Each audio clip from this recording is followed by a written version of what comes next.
Hey.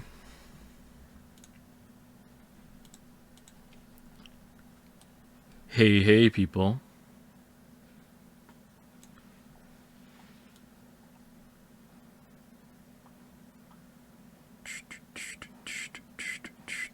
Okay, I want to be able to see that part of OBS.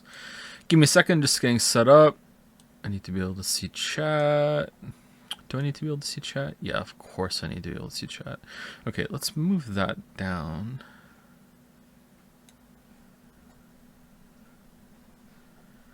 Hypnospace looks weird today. Yeah, I'm not really feeling 100% this week. Sorry, so I decided not to go into one of the voted games rather than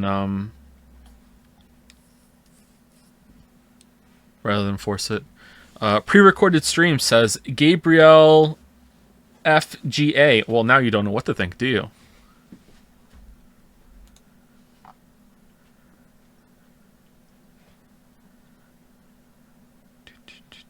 Not pre-recorded confirmed, says Snack today at 1:19 p.m. in Dragon's Den. Now you don't know what to think. Now you have no idea. Do.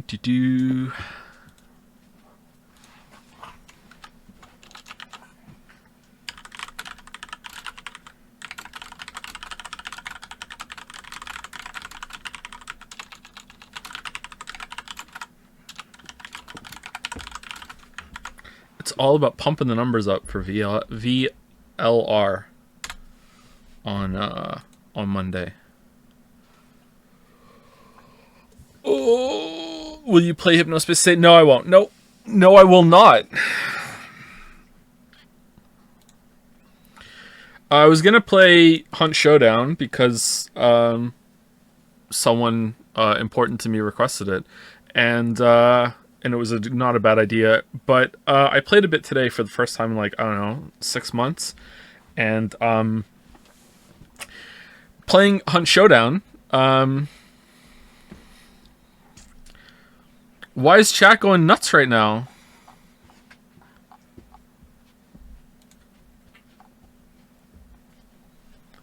Did the notifications just go out and that's what everyone's coming in? Like, okay. I'm going nuts right. Why?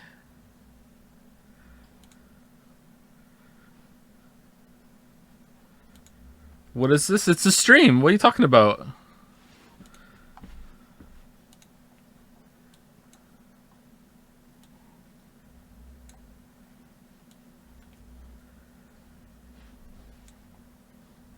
You can't even hear anything. Really? You guys fell for this simple of a bamboozle? You can't even hear anything, and you think this is real?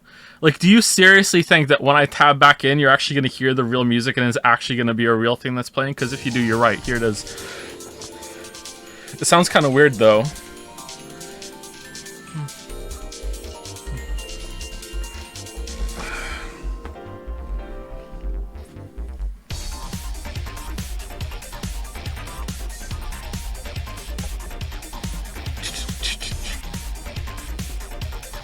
Anyway, I was gonna play Hunt Showdown, but instead we're at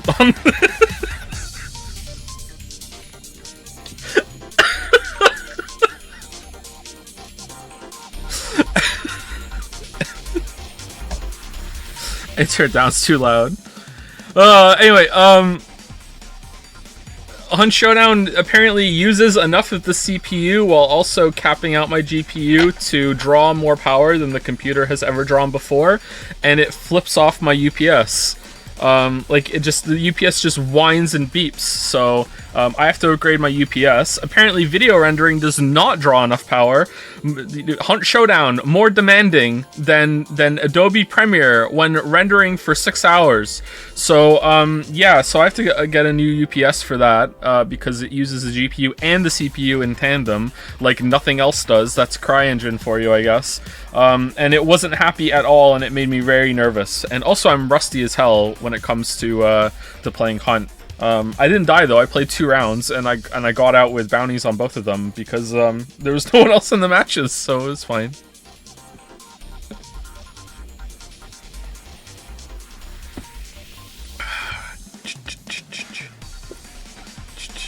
Is this another voted game? Yes.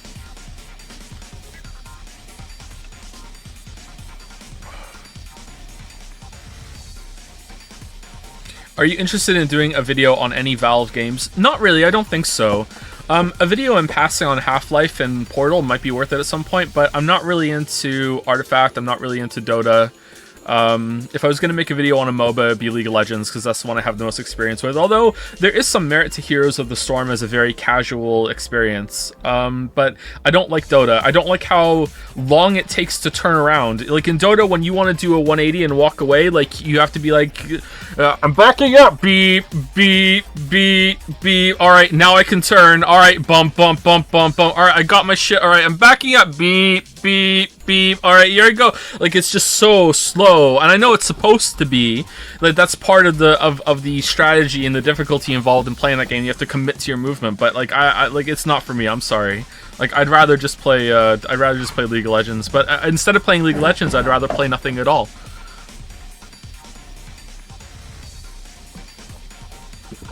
Different characters at different turn rates as part of the game balance. Yeah, I completely 100%. I'm not criticizing the game as like that's bad game design. I just don't like it. It just feels clunky for me to play. A lot of fighting games are like that for me too. Actually, the only fighting game that I've ever really gotten into has been Smash Brothers. I have tried Street Fighter, Mortal Kombat, Soul Calibur, like a bunch over the years. I played a little bit of Guilty Gear recently, not recently, a couple months ago, and I want to try and see if I can enjoy that. But there's something kind of clunky about movement in fighting games, and again, I'm not saying it's bad, I just don't really like it. The game feels kind of bad to me, whereas you don't get that in Smash Bros. So I really like Smash Bros for that. Jumping around and moving is just really, really good in Smash Brothers. I watched all your videos on Xenoblade 2, and I'm in the middle of Death Stranding, and oh boy, are they entertaining. Oh, I'm glad you like him, Deselli. Eventually, we're gonna have to stream Xenoblade Chronicles 1 and Xenoblade Chronicles 3. What am I watching? This is called...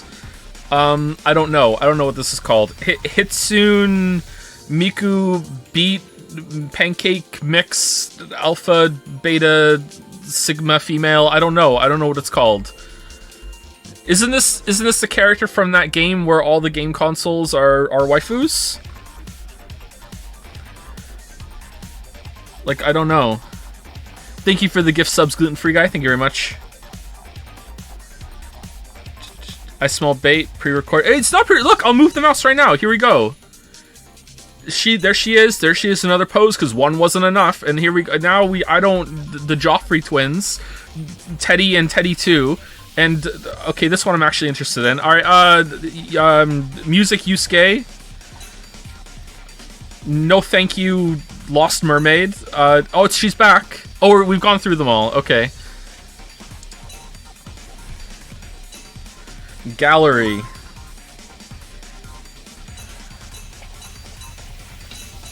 I'm scared. Alright, let's just go back. Rhythm game options. Alright, is there an option to turn the music off?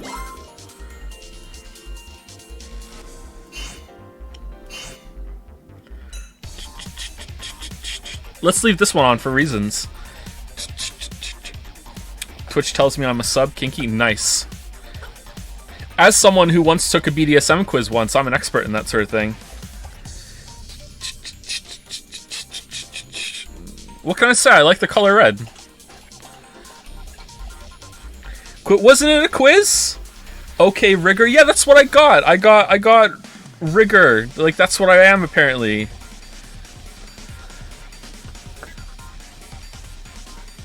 Planning on voting today? I'm not in Ontario. Doesn't seem to matter.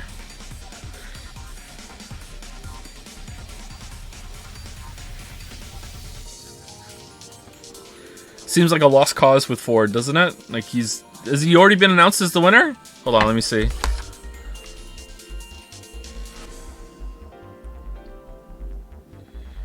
Ontario election. Doug Ford has biggest lead of entire 2022 Ontario election campaign poll. Nice. All right. I don't know enough about politics.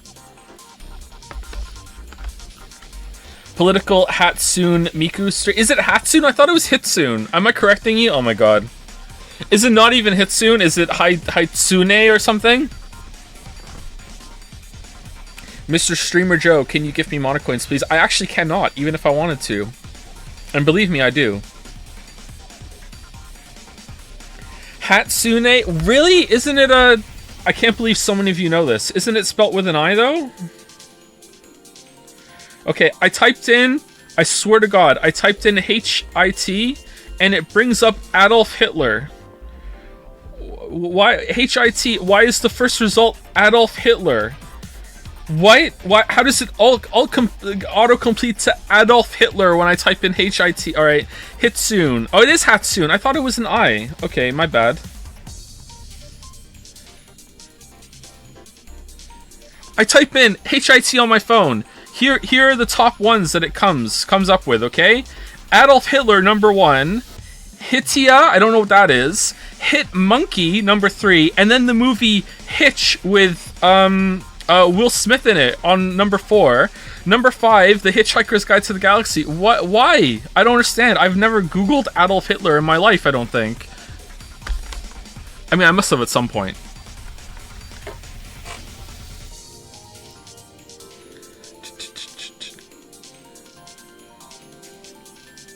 Are you a weeb? Be honest, I'm not a weeb, no. I just play one on Twitch.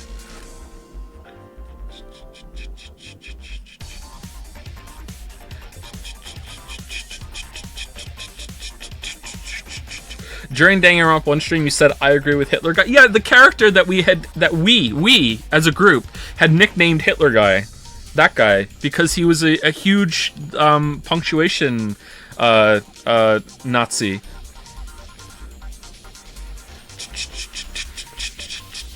We as a group. Can you play Disappearance of Hatsune Miku first, please? Oh, am I going to be lost when it comes to this? Like, is it an ongoing story? Thoughts on Ender Lilies? I'm just debating if I should make a dirty joke. No, I'm not going to. I've seen it, but I haven't played it. It looks somewhat interesting. I don't know. I'm kind of exhausted with Metroidvanias at the moment. I don't know why.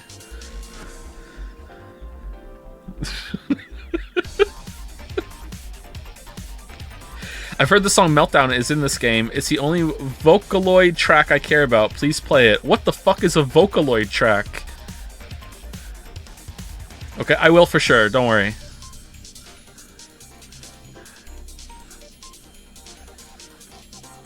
Stop stalling and play the game. We'll play it in 5 minutes. I'm just like warming up. Come on, it's been a while. I'm out of practice. I'm really tired. Wait. Are you saying H when you say H? Yeah, I don't know if it's a British thing or if it's a Joe thing. But I pronounce the letter H as H, not H. Sometimes I will probably say H because I'm just a mess of when it comes to different cultures. But I usually say H. Like, if I say HP, I will say HP instead of HP. It's not a British thing, it's a being wrong thing. Maybe it's in certain parts of Britain they say H. Alright.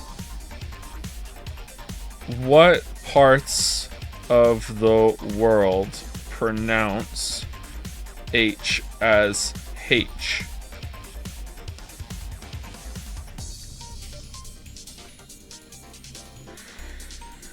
Alright, BBC News did a thing with H or H. Why would you pronounce it without the H when that is the letter? It's like, that's right there. It's the letter H. So why wouldn't you put a H in front of it? It makes complete fucking sense to me. Why would you be like, oh, it's the letter, I'm gonna make the letter that I'm saying silent in the word that describes the fucking letter? Like, what? It's like dropping it from herb. Yeah, I don't understand that either. Herb. Nothing triggers me more than people saying herb instead of herb. It's herb. I'm not 100% consistent with my language rules. I probably am a hypocrite, but like it's herb. Never studied Spanish. I see. Oh, what tipped you off? The fact that I've never spoken Spanish in my life on stream, like... The pronunciation of common words has changed drastically over time, so as the British Library begins a quest to record people's articulations, what do the differences in how we pronounce words say about us? Pedants beware, the sound of says, ate, mischievous, harass, garage, schedule, and H is shifting. Once upon a time there were gales of laughter when Frank Spencer and some mothers do Avon pronounced harass with the emphasis on the second syllable. Now, according to the British Library, evidence suggests that for people under the age of 35 it is becoming the favored pronunciation. Indeed, the younger you are, the more likely you are to make says rhyme with lays rather than fez. Oh no! Who says says?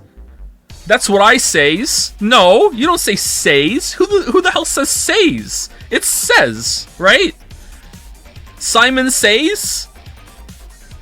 Maybe I've said it says at one point in my life, but say that sounds wrong to me. Says, okay. Ate rhyme with late rather than bet. Oh god. Who says I ate that? Oh, that sounds awful. Oh. Oh yeah, I ate a burger. No. Oh, that's wrong. Oh, ew. I don't like that at all. It's terrible saying that. No, I don't like that at all. No. I don't know why that really bothers me. And add a whole new syllable to mischievous, turning it into mischievous rather than mischievous. Mischievous. Okay, I like either of those. This is fine. Mischievous or mischievous is fine to me. I think I will go back and forth on these ones. The British Library now wants to get a clearer idea of how spoken English is changing by recording as many people as possible reading the opening paragraph of the Mr. Men book, Mr. Tickle. What the hell is this article? The library's sociolinguist Johnny Robinson picked the passage because it's well known, easy to read, and will probably be read with as normal a voice as possible. He does not want people to put on a posh speaking voice. It's part of the library's forthcoming Evolving English exhibition and aims to show how pronunciation is not a matter of right and wrong, but merely fashion. I agree. This is true. This is true. I'm truing. This is pretty true. Pretty true. Mario 64. One exhibit is the BBC's Guide to Pronunciation from 1928. In it, it informs announcers that pristine rhymes with wine. Pristine? Respite is pronounced as if there were no E. Combat is combat. Finance was finance. Even then, some of the suggestions were becoming archaic. Not only is housewifery no longer pronounced huzzy fry, it is almost entirely obsolete as a word. Huzzy fry. This article I'm reading right now is called H or H. How do you pronounce H? By David Soletto on BBC News. All right, if you want to read it along with me, okay? Okay, this is a pretty long article. I'm getting kind of bored. I'm a millennial. Quite why some words changes on... Who writes quite why? That's a weird way of saying that, isn't it? I don't think I've ever seen anyone ever say quite why. Quite why some words change is unknown. Because while many are important importations from America, schedule turning into schedule. Alright, schedule, I don't know why. I am British, and I really don't like it when people say schedule. That bothers me. That's like saying herb without the H to me. I really don't like schedule. Schedule is how you say it. Schedule is almost certainly a consequence of American films and television. The gradual shift of garage to sound like garage is less easy to explain. Go in the garage. Garage. I think I go back and forth on those two, garage and garage. I think I'll go back and forth on those, yeah, for sure. So too is there a mystery as to why certain pronunciations cause a strong feeling. Take the 8th letter of the alphabet, pronounce it H, and then look for the slightly agonized look in some people's eyes. or say the most famous character in video games, and some say Olive Art. One suggestion is that it touches on a long anxiety in English over the letter H. In the 19th century, it was normal to pronounce hospital, hotel, and herb without the H. Nowadays, H anxiety has led to all of them acquiring a new sound, a beautifully articulated H at the beginning. America has perhaps hung on to its H-less herb because it has less class anxiety attached to pronunciations. Alright. However, the link between class, voice, and status is not what it once was. Many of us are barely aware of how we say says or ate, or what was once considered the right or proper way. Okay, well, to me, it's clearly H. I don't understand, like, and it always has been. Alright, are there any more examples? If you rhyme cloth, wrath, and off with north and wharf, then you are in a small declining tribe. So if you say cloth, clath, cloth, roth, oh, roth. So cloth, roth, and off with north and wharf. Roth? I don't think it should be roth. It should be wrath. Off or off? What's happening in this? We're learning about pronunciations. How do you pronounce Z? Z. I don't say Z. In Canada, they do say Z though, and I don't like that. I prefer Z. Although I don't hate it. It's fine. What is this game? This is Danganronpa 4.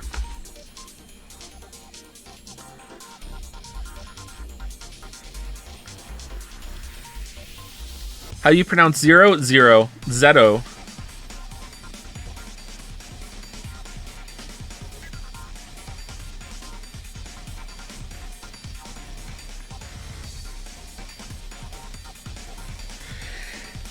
Hatsune Miku is also called Miku Hatsune. Really? Really? And officially codenamed CV01 is a Vocaloid software voice bank developed by Crypto... What's a Vocaloid software? Wait, when you said the name of the song, were you using her designation in her own universe as some bullshit thing, or what?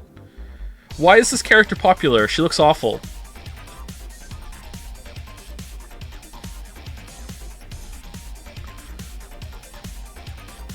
Just lost viewers. Welcome to Vocaloid lore. Okay, oh wow, so people are angry.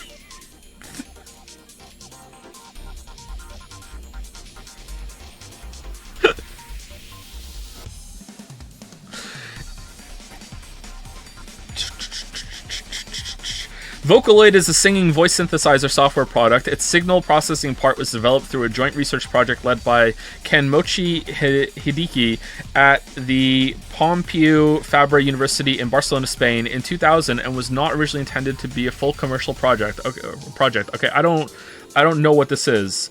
Is Miku no longer a Vocaloid? People also ask. Do they? Do they really also ask? Okay. Who was the first Vocaloid? Leon and Lola. Okay, I there's a whole world I don't understand.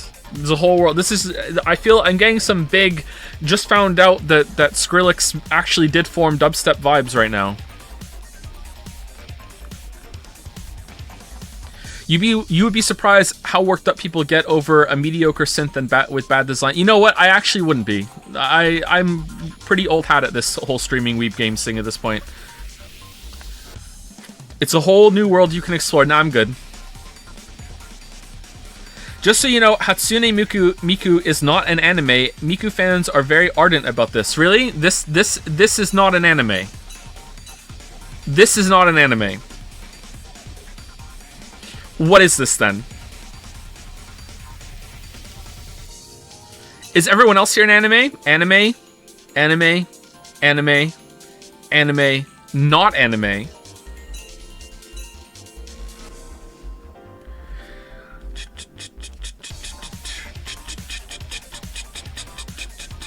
It's really good targeted marketing. I love how I know when someone has just joined the stream because they say, what the fuck? It's a Vocaloid. This is just an anime synonym. Imagine it's Alexa but idle. I guarantee you there is a waifu version of Alexa. Alright, hold on. Alexa, rule...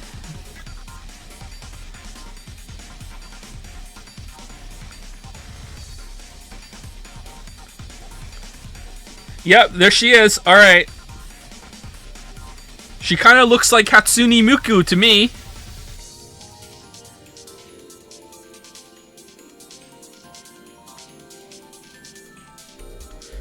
Show it on stream, Car. I'm googling on my phone because I don't want to alt tab out of the game because last time I did that it messed up the music, which is important clearly. An anime is a show. This is a video game in the style of anime. Are we really going down that road? Come on. I don't agree with that distinction. I can kind of see where you're coming from. But I don't agree. Finish the article. I did finish the article. That was the last paragraph. I swear to God.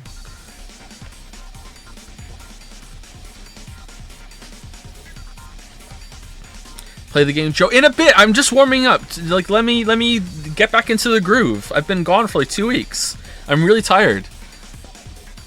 Damn, is the Paw Patrol game a cartoon? Yes.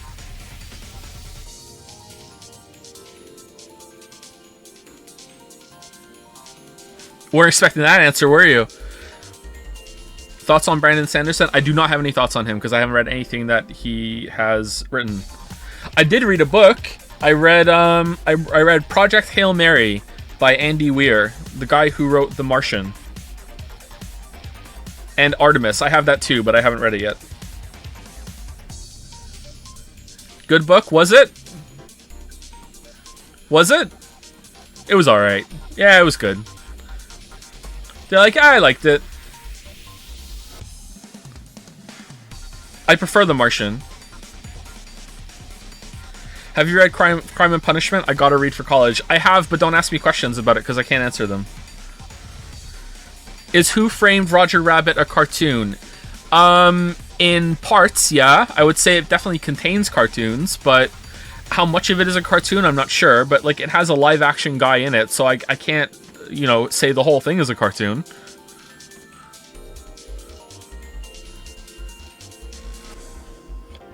I can't remember Who Framed Roger Rabbit. I have seen it, but I can't remember how much of it is a cartoon.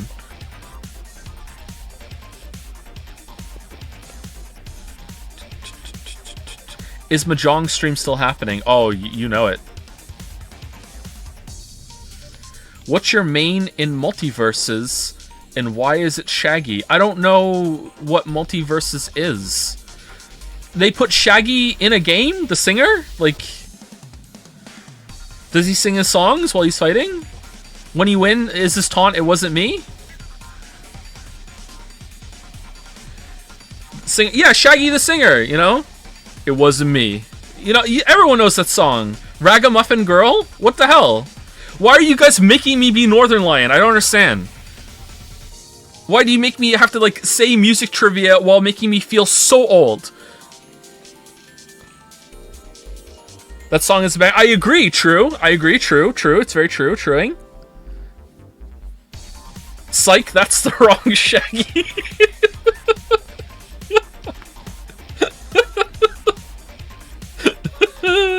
He's bald. I'm actually not bald. I'm less bald than I was a few years ago, actually. I don't know what's going on with that. I started taking a vitamin D supplement. I didn't take it today! Oh no, I started taking a vitamin D supplement. Maybe that's making my hair grow back. I don't know. Like, legit, I'm not lying. I'm less bald than I was a couple of years ago. I don't know why. Are you mauled, though? Yeah, permanently mauled, yeah. My hair got better when we moved to Moncton, too. And I thought maybe it was the air quality or something. Or maybe it was some sort of stress that... environmental stress from living in Toronto or something. Or where we were living in Toronto. I don't know. What's your favorite book of all time? Catch-22 by Joseph Heller. Like, easy. Like, nothing even comes close to it. That's my favorite book. I fucking love that book. I love that book so much I've read it twice. I don't read books more than once, typically. My favorite fantasy series is the Witcher series. But before that, it was the Farseer Trilogy of Trilogies by Robin Hobb. I really like those books as well. But I read them when I was young, and they're very important to me because I read them when we moved and I had no friends, so I just got lost in these books. And now that I'm older, I still don't have any friends, but I'm just used to it now, so yeah. I really like those books. My favorite author, though, is John Irving. I really like John Irving's works overall, but my favorite book is Catch-22. I shouldn't like John Irving, though, because he's like Charles Dickens, man, and it's just like very, very long, sometimes kind of tiring, exhausting plots. But I just find that his prose is excellent, and he does a lot of work putting plots together. That everything just flows so smoothly, even though like when you objectively measure it on a page, usually there's not really that much happening. But for some reason he makes it work, and I really like John Irving. I haven't read all of his books though. Like I've read I think maybe 4, so I still have to read some more. But The World According to Garp is probably number 2 on my list for books, right below Catch-22. I love The World According to Garp.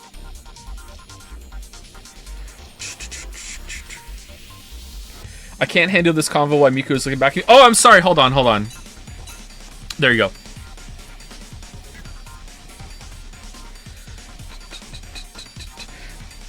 Joe, it has been 30 minutes. Play that. Give me a minute, okay? God damn it! I'm just talking with my chat. Does this thing on the screen have a name? What is this zipper bra she's wearing? Is there like another half of this that she zipped off and took away? Mommy.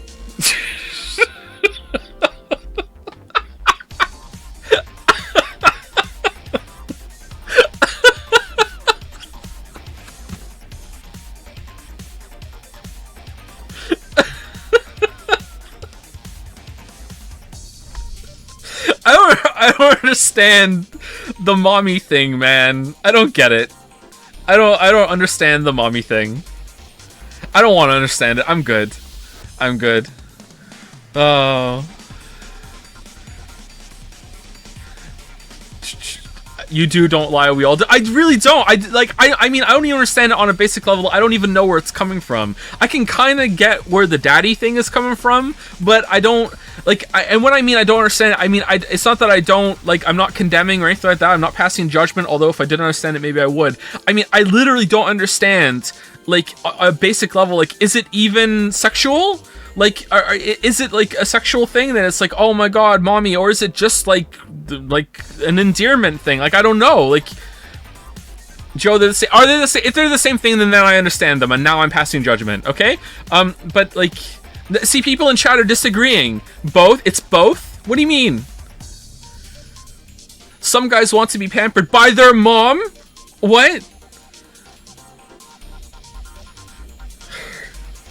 Is this because I don't have a mom? Is this Joe, you're married to a mom? Yeah, and I only call her mommy in front of the kids. That's the only time. Like, I don't get like oh my god, mommy, let's go to bed. Like, what? Like, no. In front of the kid. Oh my god. Alright, so you guys are so perverted that you think me calling my wife mommy, who is the mother of my children, is wrong in front of their kids, who she is the literal mother of.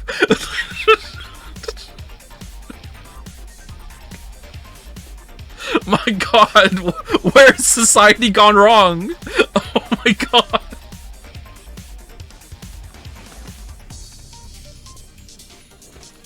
Oh, man. Does Lily call you daddy? Yeah.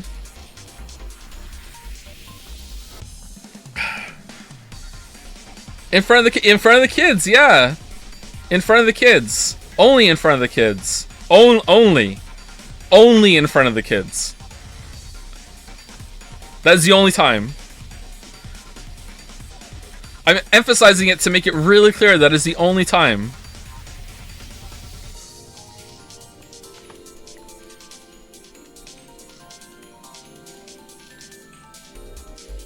What's Catch-22 about? Oh man, it's about a lot of things. Let's just segue into that.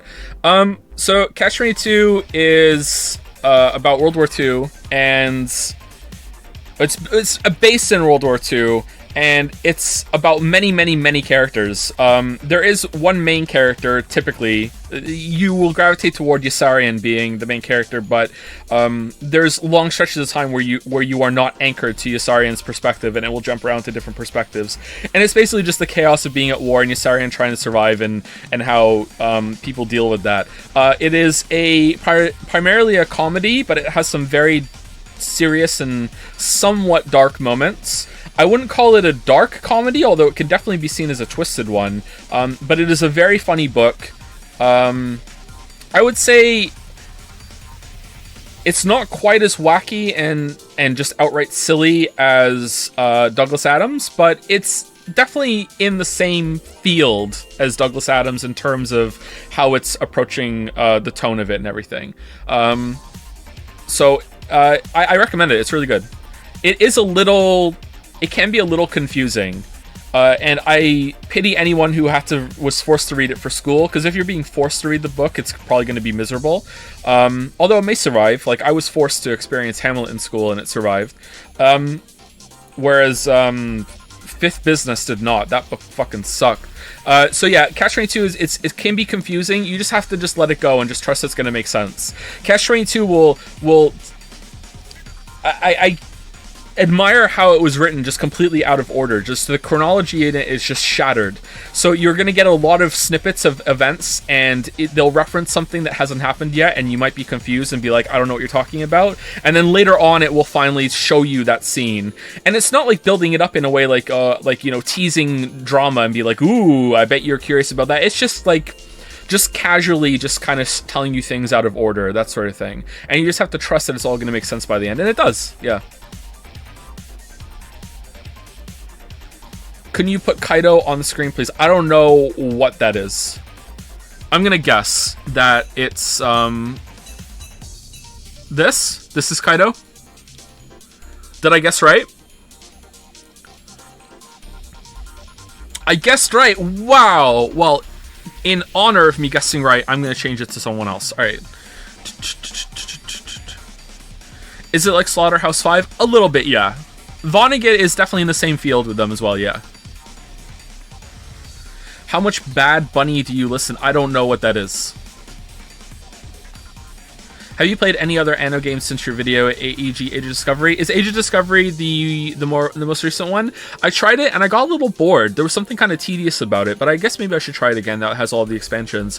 I hear the expansions are they make it too complicated. They've gone too far and they've put too much on it. Do I have to read the first 21 catch books first? Yes, you do. You do. Did you ever play Anno 1503 for your video? No, I don't think I played that one. I've played the futuristic ones. I haven't played any of the ones before that. They weren't on Steam for a while, and that's why I didn't play them. They were off. I don't know why. Dawn of Discovery or whatever it was gone. But I played 2070, 2205, and I played the one that just recently came out. That's in colonial times. And I just kind of got a little tired of it. I don't know why. Age of Discovery is like 10 years old. The newest one is 1800. 1800 is the one I played after then. Sorry, I haven't played Age of Discovery. You've referenced Red Alert 3 in your Anna video. What are your thoughts on the CNC series? Red Alert is my personal favorite. Really? Wow, that is a bad take. Wow. Really? Red Alert 3 over Red Alert 2? What's wrong with you? Really? Wow. Thank you for asking this question. Let me shame you. Yeah, I like the Command & Conquer series quite a lot. Red Alert 2 is just a banger game. Like, one of the best games of all time.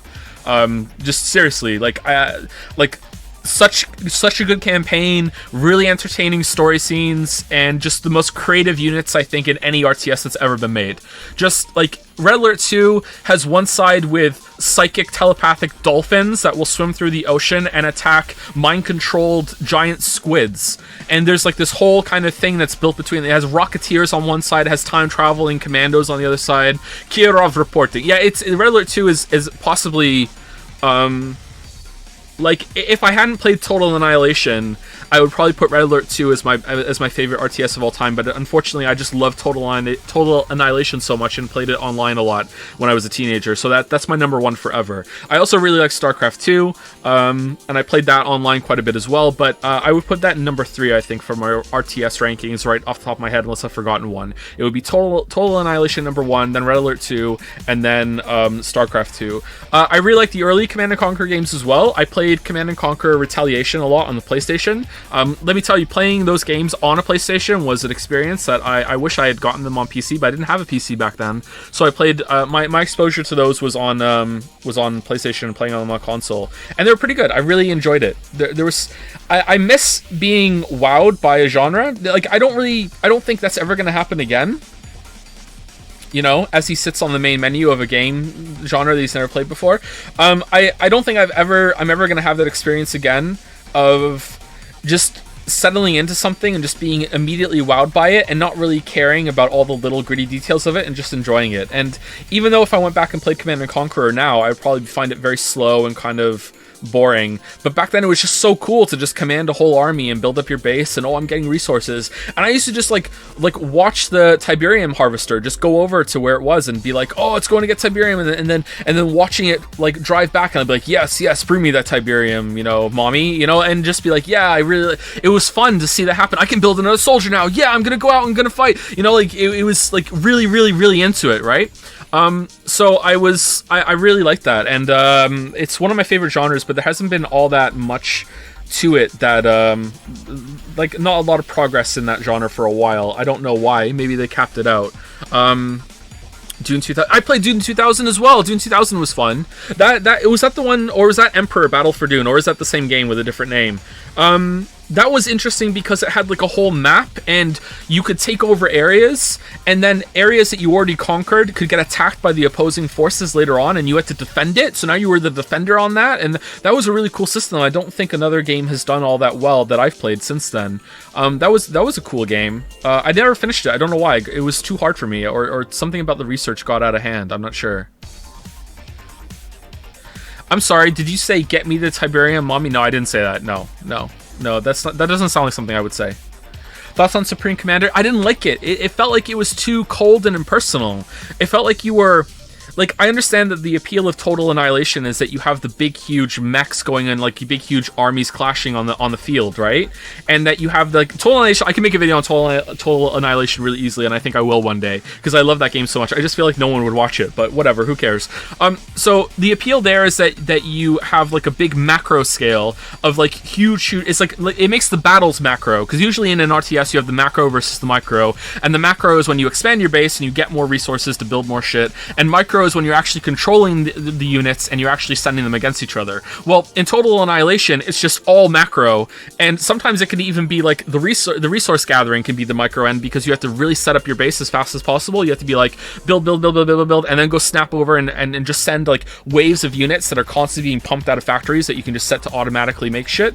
And it was a really good balance. Whereas I feel like in Supreme Commander, they zoomed out way too much and it was way too impersonal. And instead of seeing these units clashing, it just looked like colors just smashing against each other when the lines were fighting. And also, I didn't feel like the units had any personality. Whereas, like in Total Annihilation, I distinctly remember like the Pee-wees, the Flashes, the Instigator, the Berserkers, the Goliaths. You know, I can name some units still. All these years later, I can still remember some of those. The Mavericks, like there were some really, really cool looking units that had cool names in that. Whereas in Supreme Commander, it just felt like it was like Robot 1, Robot 2, now you have Advanced Mode, you can build Robot 3 and 4. You know, it was just really, really, really boring, and I felt like it didn't have enough personality. So, even though it seems like a good progression for what it is, yeah, I just didn't like it. I don't know if you want this, but I wanted another coffee. Oh, thank you, Mommy. So, I'm the mommy. Yeah. But we're not friends? What do you mean? I was listening to the stream, and you said that you don't have any friends, and like... So no, we're not friends. This coffee. Can we be friends now? No, I think you've greatly misjudged this relationship. Of course we're friends. Thank you, Mommy. You're welcome what? You're welcome what? What? You're not gonna say it? You're welcome, Daddy. Thank you. Holy shit, why'd you have to say it like that? Oh my god! Holy shit! Holy...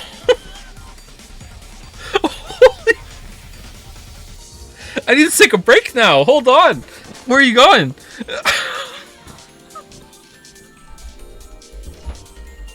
How's it going, chat? Oh, that's a hot coffee. Oh, man. I actually do need to pee, but now it's going to look suspicious. Alright, I'll hold it. Should we put a new one on screen now? Let's put these on screen. I don't know who these are.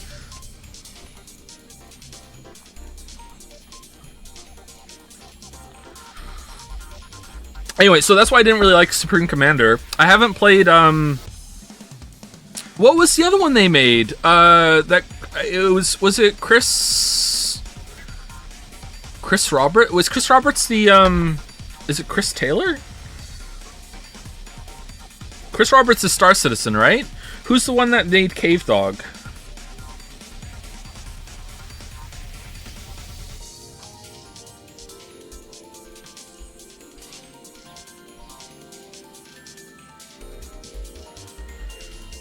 Chris Taylor. It is Chris Taylor, not Chris Roberts. So Chris Taylor is the one that was the creator of Total Annihilation. All right, so didn't Chris Taylor go on to make a different one after that, or he made Dungeon Siege? I played Dungeon Siege. Dungeon Siege was kind of boring. That was kind of like a Diablo kind of game. Planetary Annihilation, was that the game? I didn't play that. Was that worth it? Was that worth a watch? Because it looked kind of boring to me again. Planetary sucked. Yeah, that was one of the first big Kickstarter successes, wasn't it? Planetary Annihilation was not comparable to TA. Ah, that sucks. You could turn a planet or a planetoid is a planetoid like a Vocaloid? You could turn it into a weapon and smash it into another planetoid, though. That was kind of a cool idea, but yeah. Did we unlock a new fetish for you, for Jonah? What are you guys talking about?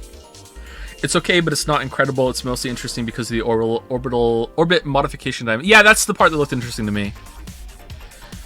Can you please count to 100,000? Wouldn't that take me a whole day? Didn't some guy in the Guinness Book of World Records like count to 1 million and it took him a year?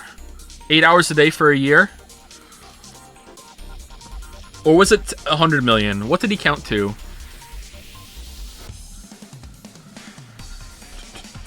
Who even verified that? He streamed it. He streamed it. Not only did he do it, he streamed it.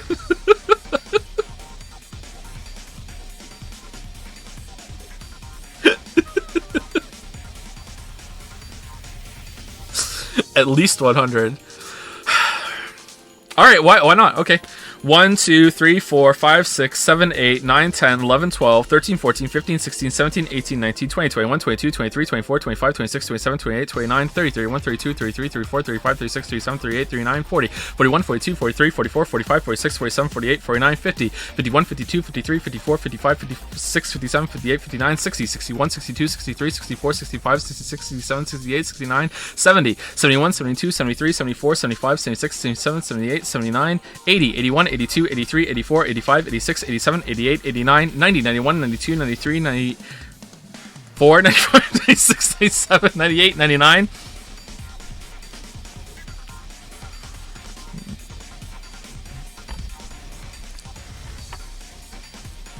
Can you show us the options menu? Sure.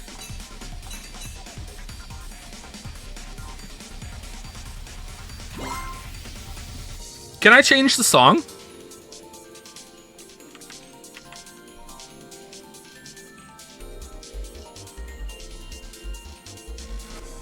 Yes, actually. Oh, how? How do I change the song? Now do it in French? I can't. In sound config.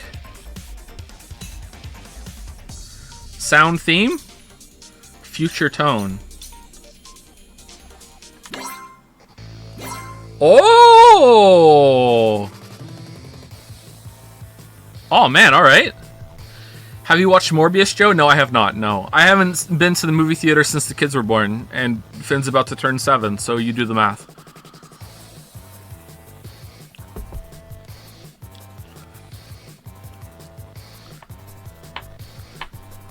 What's your favorite game to play on your phone while pooping? I don't play any games on my phone.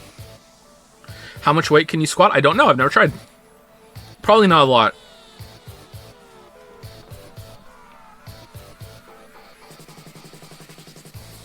Have you watched Princess Tutu yet, or are we going to watch it all together? I don't think we're going to watch it all together. I have not watched any of it yet, no. I have received instructions on what version to watch and everything, though. Did you play the Demon Souls remake? The facial animations are creeping me out. You mean Shrek Souls, where it looks like Shrek? I played it only a little bit for the Elden Ring video. I have it. I have a PlayStation 5 now. It took me a while to get a PlayStation 5. And I haven't played any games on it yet, because I just haven't. And, yeah, I thought it was interesting. It felt, in terms of game feel, it felt a little floatier than I remember the original being. And I don't know if it definitely has much higher graphical fidelity, and it was appealing to me visually, but comparing it to the base game, I feel like maybe some of the foggy atmosphere was lost a little bit. But I'm not one of those kind of purists that's gonna get too upset about that. Like, I can still appreciate the changes that they made. I thought it was alright. Have you seen JoJo yet? No. No. Wait, is this stream just a disguised Q&A stream? It's in the title, my dude! It's a Q&A. It's right in the title. Is there any chance you'll stream the Quarry? Oh yeah, that we should do that. That looks like it's going to be good. Although David Arquette's model looks really weird in that, right? Go to the song selection menu to get all the songs. Okay, hold on.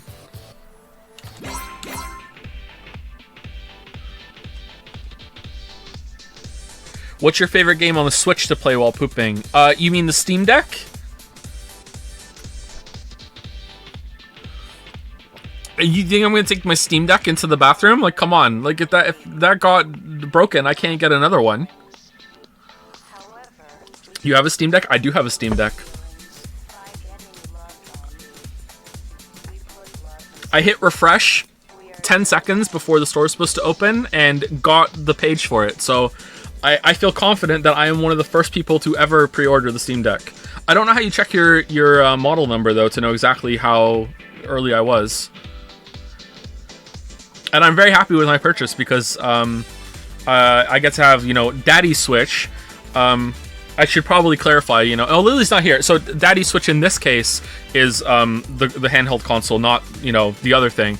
And the kids aren't allowed to play with the Steam Deck. And that way they won't break it, because I had a Nintendo Switch before and the kids broke it because that's what kids do. So I will play the Steam Deck while Finn plays the Switch. And lately we've been doing Enter the Gungeon races. Oh, he killed the dragon! He did a whole run by himself, by the way. He killed the dragon last week. He like legit from start to finish, and he did a whole run all by himself and he killed the dragon. He killed it again too. He's killed the dragon twice on normal mode, and he's killed the dragon a couple times on rainbow mode. He really likes rainbow mode. In my opinion, rainbow mode is harder than normal mode. So I don't know why he likes rainbow mode so much, but yeah. He's legit good, man. Like, he really is good. The moves he makes sometimes, I'm like, holy crap. So lately we've been having races where we will see who can get to the dragon first. Like, we'll sit there and be like, okay, 3, 2, 1, start, and then we'll run through and we'll see who can get there first. But so far, we haven't actually completed a race because he usually dies before he can get there. He's not that good yet. But what happened today? Today's race, I think my Steam Deck ran out of battery, so it's been kind of messed up races.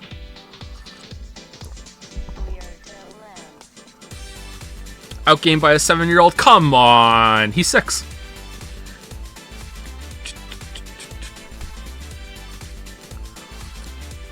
Any plan to play the Doom Eternal DLC? It's better than the base game. Is it really? That's bold. Maybe we'll stream it at some point. I don't know if I want to, though. I definitely want to play it, but I don't know if I want to stream it. Maybe. You interested in streaming Persona 5 Royal someday? Definitely, yeah. We'll stream that, a whole playthrough of that at some point. I don't know when. Have you created a Glitchwave account yet? I don't know what that is, so the answer is no. Have you played Rain World? I have, and I don't really like it. Sorry. I played it shortly after it came out. I wasn't really feeling it, sorry. I played it for a couple hours. If enough people ask me to, I will possibly give it another chance, but I don't think it would be a good stream game. Are you going to play this game? Yeah, of course. I'm just hanging out with my chat for a bit. Would you ever consider playing any Project DIVA game? I don't know what that is. Chaos game went... Oh, I don't know about the Chaos game. We should do that. Maybe we'll take a break from the voted games after a couple more, and then we'll do that. I hear Virtue's Last Reward is really long, so I don't know when that's going to be. Do you want to hit the gym with me? For sure. Have you heard of Ultra Kill? I've heard it's good. Thoughts on Binding of Isaac Rebirth? I'm not a big Binding of Isaac fan, sorry. I've tried a few times to get into it over the years, and to me, I just... Every single time I play Binding of Isaac, I just think I'd rather just be playing Enter the Gungeon, sorry. Like, I know that a lot of Binding of Isaac people prefer Binding of Isaac because it's got more creative synergies and items to find, and you can build your character in really creative ways, and I understand that. But I prefer the active gameplay in Gungeon, so I would just rather play Gungeon. That doesn't mean just because there's a better game in a genre that exists doesn't mean you shouldn't play the other one. But my game time is fairly limited, so I haven't really gotten into Isaac all that much. It's also not a game that I feel comfortable playing in front of Finn because it's kind of gross. So when I am like having some downtime and I'm playing the Steam Deck with him, Binding of Isaac is not really a game that I want to go to. Ever tried Heat Signature? If not, I recommend it highly. No, but I've watched some of it's Tom Francis, right? I've watched some of Tom Francis' YouTube videos and I like them. He was doing some Unity tutorials and I watched those a while back. So I'd like to try Heat Signature at some point. Looks interesting. Can you ask your son for Gungeon tips because I'm really bad and your 6-year-old is better than me? Just don't get hit. Are you planning to watch State of Play on stream today or any E3 events? So State of Play is in like 5 hours, is it not? I don't know if I'm still going to be awake in 5 hours. I'm on an early schedule right now, so maybe, like, it's possible. I'll see how I feel after the stream. You know, I might be really tired after doing like the rhythm game or whatever the hell this is. Like, I don't know like how demanding this gameplay is going to be, but we'll find out soon. And I don't know like if I'm going to be super tired afterwards or how long State of Play is going to go. I might come back up and fire up the stream and we might watch it. I don't know, but no promises. We'll see. Have you played Crumble? Never heard of Crumble.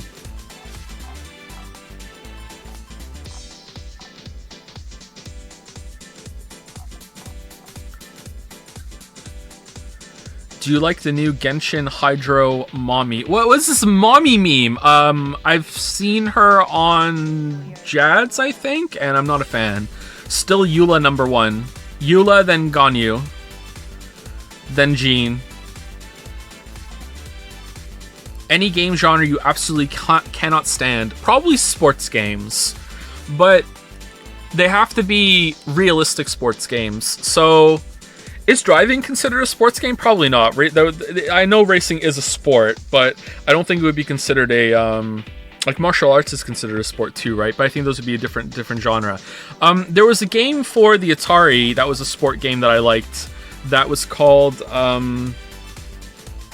what was it called? Speedball or Killer Ball, something like that. That game was pretty good. So more creative, fun twists on sports are interesting to me. Like, there was a baseball game for the NES that had the pitcher and the batter could get like superpowers and they could use it. That was pretty fun. That I liked playing that game. But when it's like a realistic depiction of like football or soccer or anything like that, it's just kind of boring to me. So I'm not really into that. I do like cooking, but I don't have any time to cook. I haven't done any cooking in a long time. Will you ever play Gran Turismo now that you have a PlayStation 5? Probably not. I'm not really into realistic racing games either. I was going to lead with racing games, but like I've enjoyed a Mario Kart, a Diddy Kong Racing, a Destruction Derby. Anyone in the chat play Destruction Derby? That game was great. We had the demo, and I used to love like getting again, it's another example of like a game like Command and Conquer when you're just so enamored by the concept that you don't even play the game properly. You're just messing around with it. Like getting you get all the cars into a choke point and you smash a car and then you park next to it in the choke point and then all the cars smash at you at the same time and you create these huge pileups. Like Destruction Derby was really fun.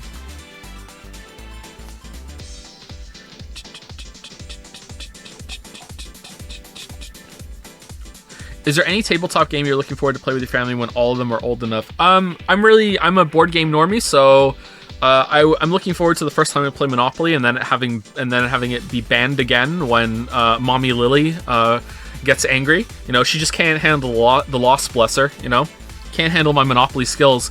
Clue is a fun game. We really like Clue, and I'm looking forward to playing that. But I'm also looking forward to researching some new games and seeing what's what new developments have been made in the board game sphere. Lily and I both like card games and board games, and we don't really ever have time to play it, and there's just the two of us, so we're fairly limited.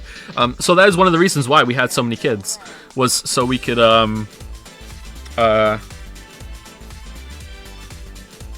play board games with them. Best Guilty Gear waifu? Jacko? Is that the right character? Interested in someday playing Sifu? I just finished it. I think it's pretty good. Yeah, I am very interested in trying Sifu. That looks like something I would enjoy. Bug Snacks DLC 1? I don't know. Ever thought about playing Dark... Sorry, I just brushed that off. Sorry, I don't know when we're playing that. Maybe we'll stream at some point. Ever thought of playing Darkest Dungeon 2? Yeah, but if I don't like it, I'm not making a video on it. Do you hate Miku's design? I don't know who that is. Whoops. Uh-oh. Alright, we're good.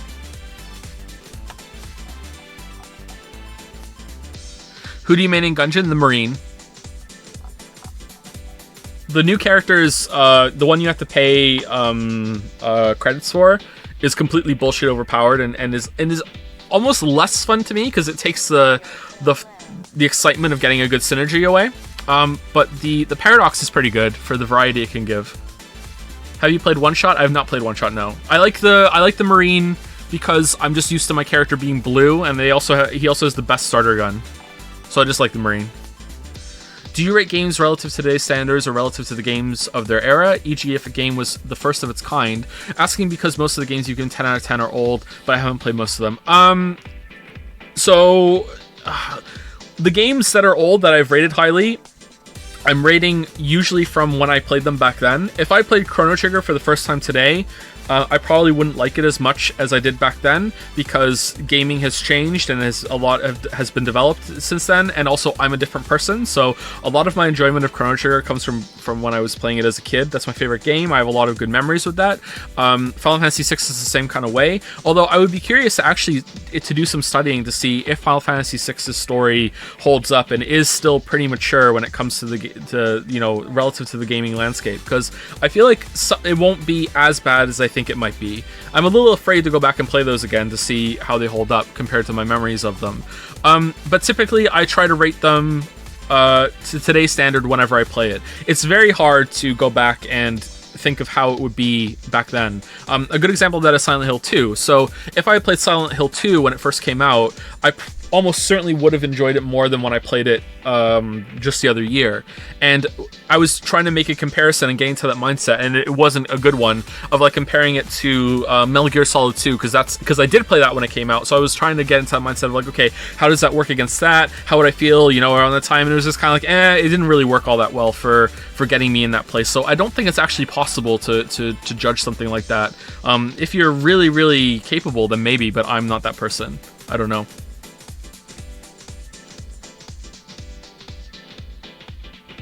I've been playing games for a long time, so I should be able to do that. So maybe this is a personal limitation of mine. I'm not sure. I replay Final Fantasy VI annually, and it's great every time. Yeah, but is that just because it's like you're used to it now, and it's kind of like a... Let's change it back to the other one. Like you're used to it, and you know all the story beats, and it's kind of like going through the motions. And you're like, yeah, I know this is a good time. You have a positive association with it. I think that's what I'm trying to say. I'm not saying that for sure. I'm just saying maybe. I don't know. I'm playing Chrono Trigger for the first time right now at 25. Not a big fan of the ATB combat, but it's pretty good overall so far. You can turn it off if you want. You can make it completely turn-based, I think. I prefer the active time, and I also really like that. So, like, Chrono Trigger is turn-based JRPG, and I don't really like turn-based JRPGs, but it's not just about when I played it. It also has a fairly engaging system compared to most of the others, because positioning matters. Not just where you are, but also where the enemies are on the screen. There's no transition between like, oh, now we're on the battle screen, now we're in the field. It's actually just straight up wherever you see them, that's where you fight. And a lot of effort went into making that interesting. And also your party composition matters because you have the double and triple techs, which also use positioning a lot of the time, but are also, you really feel like your party is using their powers together. It's not just like, hey, both of these people can attack at the same time and they just make up some new bullshit move. It's like, no, they're combining the ice toss ability with like the cyclone ability, not cyclone ability, what is it? Oh man, I can't remember what it's called. What's the move that Chrono gets right before Luminescence? Man, I can't believe I can't remember what it's called. Where he goes around in a circle and slashes like 7 times or something. Cyclone is his first ability. But anyway, you can combine like Flame Toss with Cyclone at the beginning for that, and it really feels like it works well.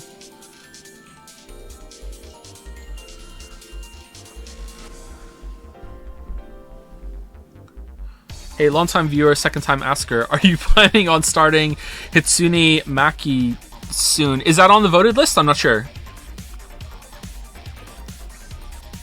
Joe, Lily's talking shits and jads about how you play Monopoly. Yeah, that's typical sore Lily behavior from her. Yeah, I know. Yeah, I think you will really enjoy Fire Emblem. I don't. Lol. Lamayo got him. Can you expand on your comment on Path of Exile you tweeted a while ago? Sure. So Path of Exile sucks. Yeah. So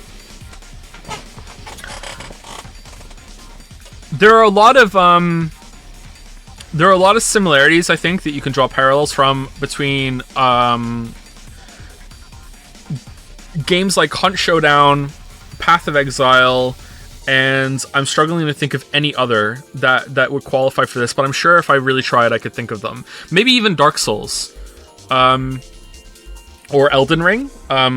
So these are games that are indisputably the best at what they do that you can have right now. So there is no better action RPG out there than Path of Exile. Maybe there is one obscure one on Steam somewhere, or is an Eastern game that a lot of people like, that if I played it, I would like it more. Vampire Survivors is another one. These games are the best at what they do, but there is still a much better game that could be made using these same ingredients and the same kind of concept. So when I say Path of Exile sucks, it's still a good time, and it's still one of the best times. One of the best times you can have in that genre. But what I'm actually saying is that there's still a much better game that could be made here. Skyrim's another one. Skyrim is probably the best game of its type. That is still a much better game could be made of it. So when I say Path of Exile is bad, it does really interesting things, but it's so flawed when it comes to playing it that it is like actively annoying. Like, I'm so frustrated when I play Path of Exile that it doesn't communicate to you properly when you're taking damage, how you're taking damage, what even killed you. It has monsters that show up with like an actual like long ass list right below their name that can actually take up space on the top of your screen, and you would think, okay, well, if it's taking up so much space at the top of the screen, obviously I'm going to know what they're going to do. Well, no, you can die in like a nanosecond in Path of Exile, so before you even have time to read it, what does this monster do? Oh, I'm dead. So a lot of times the only way you know that a monster does something is that you see the effect on this ground, and then you instinctively know, oh, I know what that does now, I need to react to it. But if you haven't built your character around that, you might just die instantly. So it's a very frustrating game for just getting in these situations where you're going to be running through an area, and all of a sudden you'll just get clapped. And I think in the most recent patch, I haven't really been paying much attention to the new league, but the league before that, you could potentially make it so you were borderline unkillable. I don't think you can do that anymore with the way that they've made Arch Nemesis have all the monsters, have all the different modifications that they can have. But in the last league that I played, Arch Nemesis, you could build a monster that you couldn't kill. Like literally, you could not kill it. It has moments of invulnerability and like high defenses, and also it will regenerate life every so often. So you can get into these moments that your character will not be able to kill something because you just can't damage it enough before it goes into a period of invulnerability, which also is matched to its regen, and it just regens up to full, that sort of thing. So there's lots of shit like that where you just don't get enough information, and it's just like, I don't know. There must be some university level courses that would lead you to having like highly paid and skilled jobs that would have less complexity and take less time to learn than all the intricacies in Path of Exile. I'm pretty sure there are a few languages you could learn. I'm not kidding. This isn't hyperbole. I'm not kidding. There are probably some languages that you could learn that would take less time to learn than everything that's in Path of Exile when it comes to the crafting. Okay? Like, it's insane And that's just the crafting, okay? After that, you have all the rest of the game too. So I think the worst part, and this will be the last part I talk about because I know a lot of you don't give a shit about Path of Exile. The bosses in Path of Exile have the same problem too, where you will spend so much time building up resources in order to unlock your chance to kill a boss. They added new ones in the last league. There was one that had two or three kind of floating kind of guardians in this room, and it looked visually really, really cool. And there was like a fire one and an ice one, and there was like the room was a circle, and it was split in half with this rotating red area and this rotating blue area, right? So it's like ice and fire, right? And you have to you go in there, and you have to spend a lot of time gathering the fragments in order to open up this portal to go in and fight these guys, okay? And when you're in the red area, you start getting a stacking red debuff that makes it so you take more damage from fire and less damage from ice, I think. And when you're in the blue area, it does the opposite, okay? So you go into this room and you fight this boss, and the game doesn't tell you that's what it does, and you have to like read like tooltips in the corner to even understand what that debuff is even doing to you. And all the while the boss is pelting attacks at you and everything like that, so you have no chance to learn. It's really unintuitive to learn what the boss even does, and you only have like 6 tries before you've lost all your attempts to kill the boss because you run out of portals every single time you die you lose one, not to mention hardcore mode, right? So the issue comes into, like, it's so hard to learn anything that goes on in that game, and it's made even worse in this particular fight that there's a comet storm that comes down that you have to break line of sight with it by hiding behind these pillars that will break and come back to life as the fight goes on. And it's just this unintuitive mess that is a really cool fight that, you know, you just can't learn yourself realistically. You need to look it up on a video and see how it does, and go on the wiki and see, okay, here's how this fight does. So it's almost like prepping for a raid in World of Warcraft. And I don't know, I think it's a failure in game design when you're just asking your players to constantly to alt tab out and go and look at like out of game resources to figure out how to play your game, you know? So I just don't like that. So if I'm gonna do that, I might as well just play something else or just watch someone play the game, right? And Path of Exile is just the king of that shit. It has too many systems, it has too many crafting things. I love the crafting system, I love the currency, I love Delve. There's so much about the game that I absolutely love. I love that you can effectively play it forever, but it's just so complicated, and it has such shit quality of life. It has too many like on death gotcha mechanics where you can just die out of nowhere and not even understand how. I think they've outright said that they won't add a death log to the game because they don't want to piss the players off because it's so poorly put together that sometimes you just die from something that you don't realize is even in the game. So yeah, I just don't know. It's like I said with it's similar to Hunt Showdown. I love Hunt Showdown, but there's a much better game than Hunt Showdown that could be made out of that concept. Even though I think Hunt Showdown is the best of its type right now. The small scale battle royale kind of game, even though it's not really that kind of battle royale game.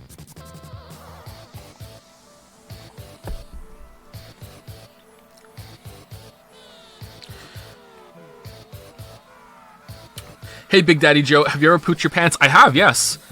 That's not true. Deathlog is a technical issue. Sure. What's his name? Is it Chris again? Sure, Chris. Favorite weapons in Hunt Showdown? Probably... it's basic, but like if we're talking like I can have any weapon I want and cost doesn't matter, probably the Mosin and an uppercut. I know that's really basic shit, but the sights on the Mosin are just so good, and the uppercut has like such a high damage, and for whatever reason, I know it's the same as the Cadwell Pax and the conversion, but there's something about the uppercut, I land more shots with it. I don't know if it's because I just know that's a more powerful gun. Maybe it has like a higher bullet size or something, and that just helps or something like that. But if we're factoring in price, I really like the Martini Henry. I really like just the basic Winfield. I do what I call Winnie the Pooh runs, where I will just go around on the map with a basic ass Winnie with a bunch of ammo and just shoot everything I can in the head. I'm just shitting all over everything, so I'm Winnie the Pooh.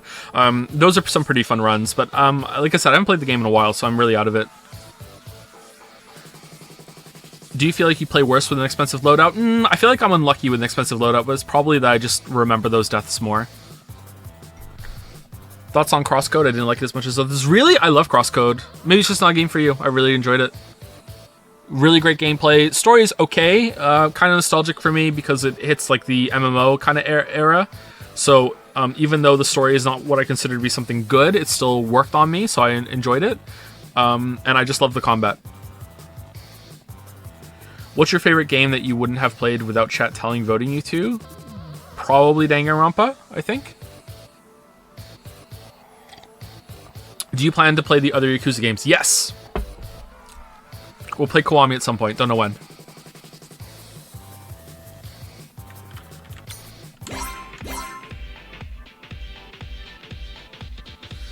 Will Hypnospace stream happen before VLR? I don't think so, no. Not at this point. It was supposed to be today, but I'm not really feeling all that high energy enough to do a voted game this week, sorry. It probably would have been fine, but I'd rather not disrespect Hypnospace Outlaw. How do I get more than 3 songs? Do you plan on playing the new Ace Attorney games as 2-in-1? Probably. We'll stream some more of those. I had fun with those.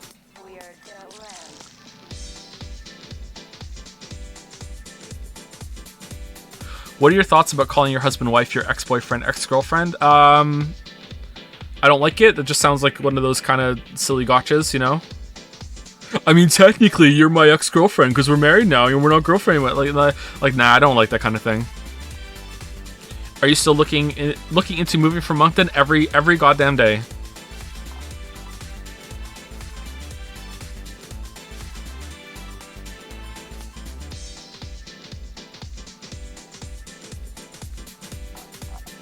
Go to the song menu. There's a song menu? Why can't I see the mouse when it goes over here? Song menu. No, I'm not seeing a song menu. Custom playlist?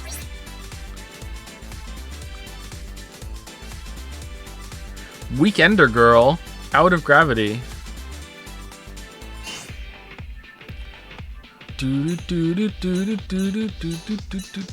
Customization. Oh no. What the hell? Oh, new song! Alright.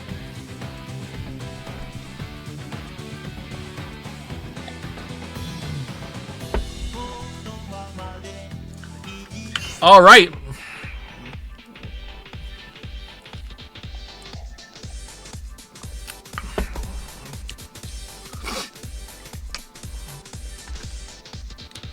Yazuka or Persona? Oh, that's a really tough one.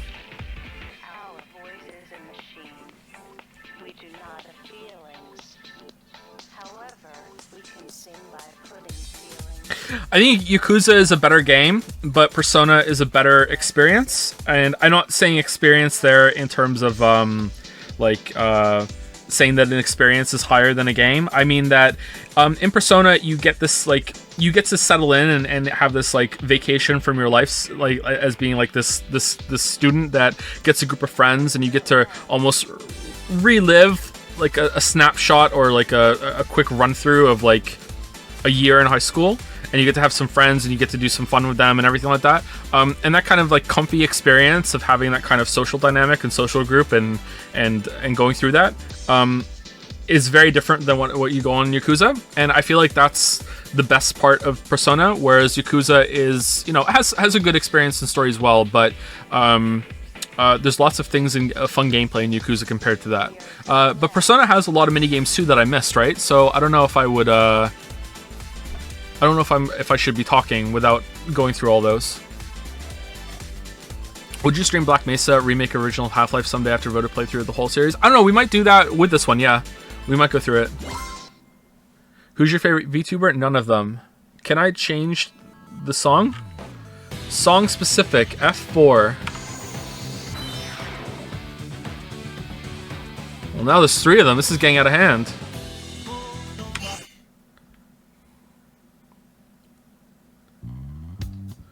No. No. How do I get out?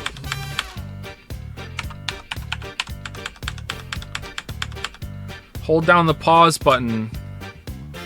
What's the pause button? Oh no. Oh, that sucks. Okay.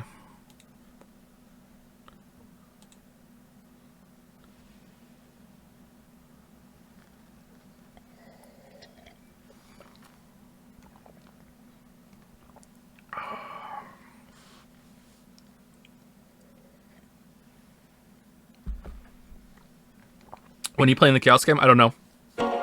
Should we watch the intro?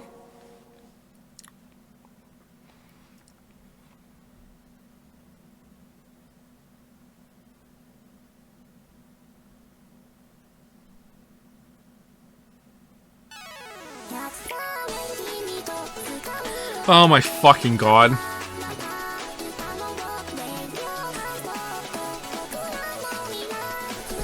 Can you imagine going on an airplane and sitting next to this thing?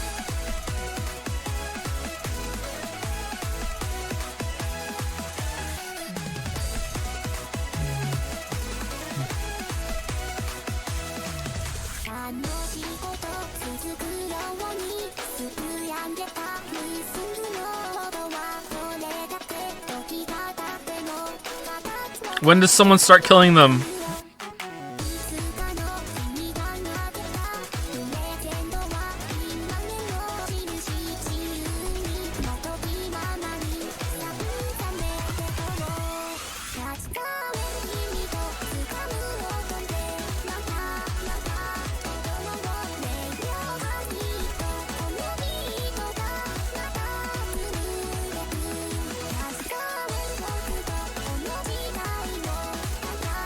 Is this a remake or a re-release? Because, like, visually this is not very good.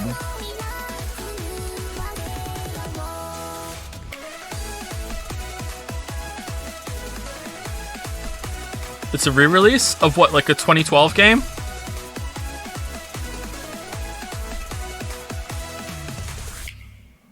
Oh my god. It's a Switch port? Okay, that makes sense, actually. Oh, it is Hatsune. Okay. Hatsune Miku. Mega Mix. Project. This is what we've been playing this whole time. Okay.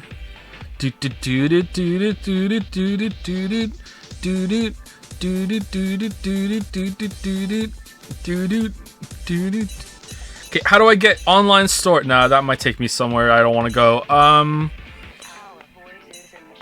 Gallery. Do we have new music here? No. Okay, can I go to Rhythm Game and get some, like, select the song music? Alright, let's see if we're gonna Alt F4 again. Yep. Alright, well, let's watch the intro again.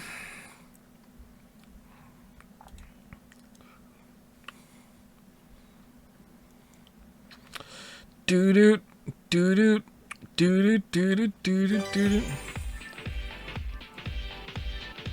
Alright, let's actually listen to that weird song then.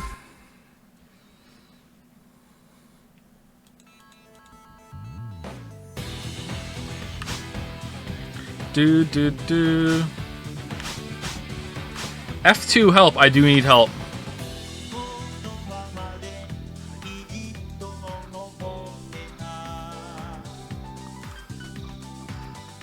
You can press R for a song. That took me to the tutorial last time. I don't want to do a tutorial.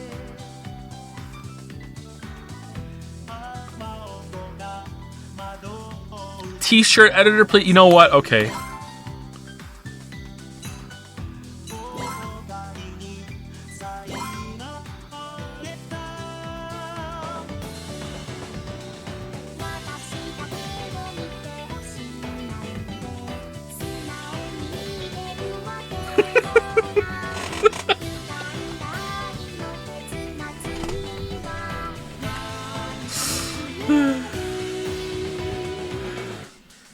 What? I'm drawing a puzzle piece.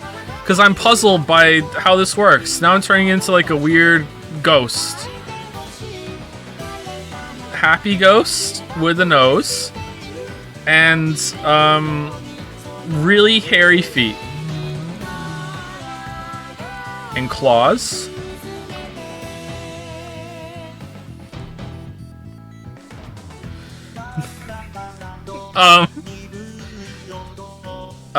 Anime hair? How do you draw anime hair?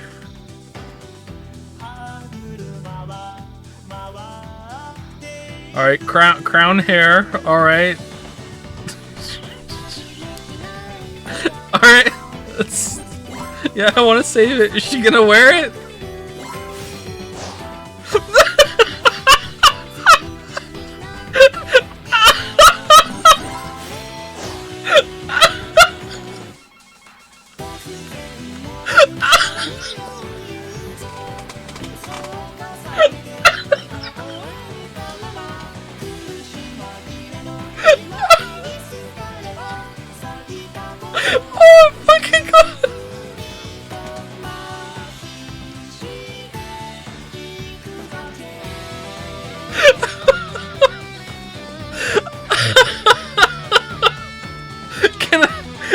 I draw something on the back too? Hold on, can I flip it?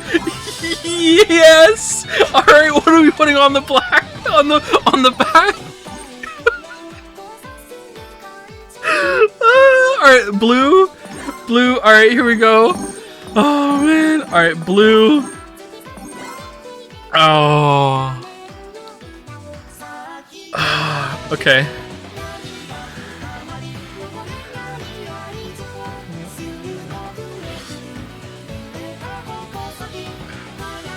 Alright, now the feet.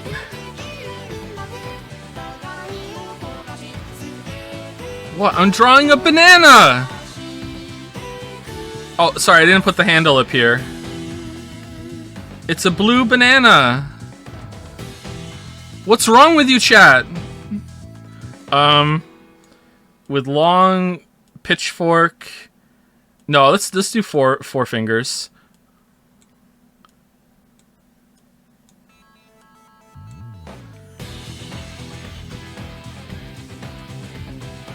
Ooh, this is a spooky banana.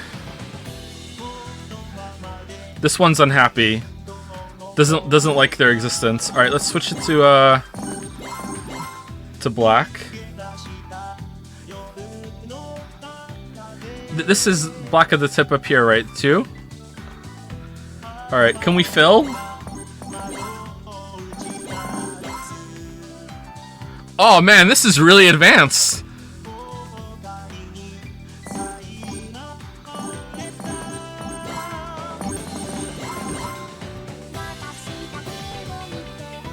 Alright, there we go.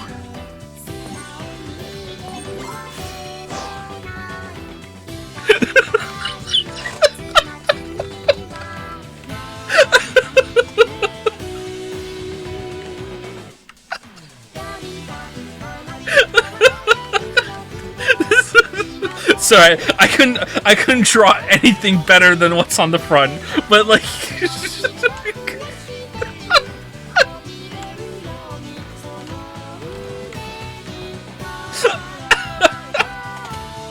oh man, I'll save it. Okay, saves.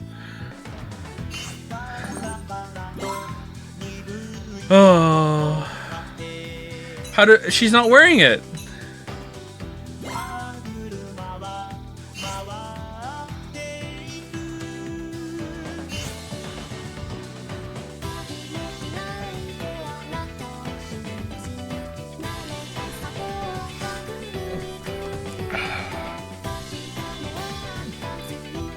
New merch.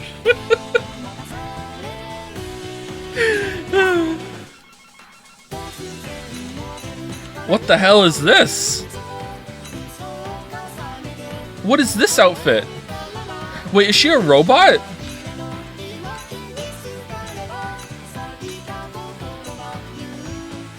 She's a cat? Is there a bunny version? Not that I care. Fairy. Magician. Oh, that one's good. I like that one.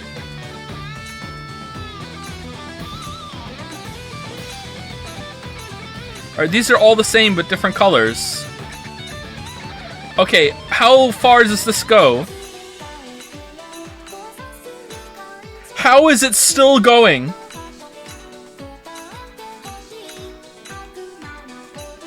Angel. Oh, nice.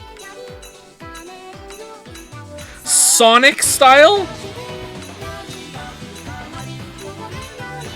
How is it still going? Oh, recommended. Okay. Innocent. Alright, nice.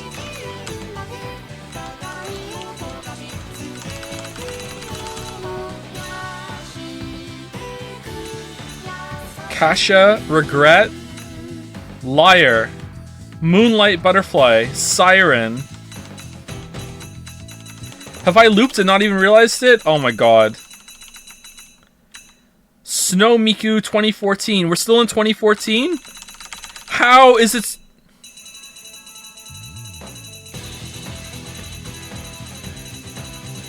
Alright, finally. Alright. Okay, I'm just... How long does it take?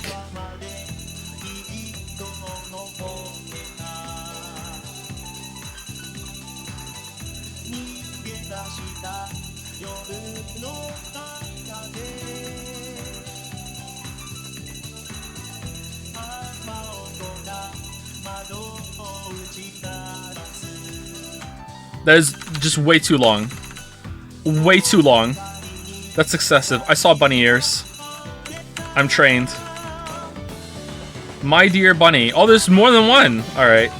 What the hell is that? Alright, this is just a trash fire character. I don't understand. Alright, do they all have this amount? Kegame Rin. Alright, how long?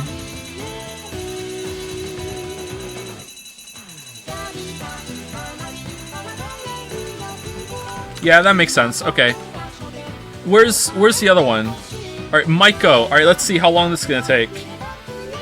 Okay, if there's any justice in the world, alright, this has to be at least longer than Rin, okay, and somewhat comparable to Miku. Alright, here we go. If there's any justice in the world, alright, here we go.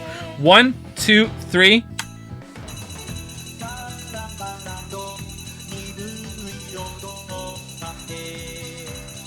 There's no justice in the world.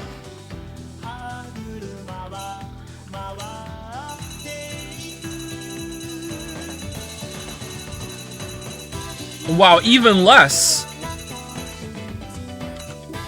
Extra characters. Why would they add more characters to this? Cyber Dive.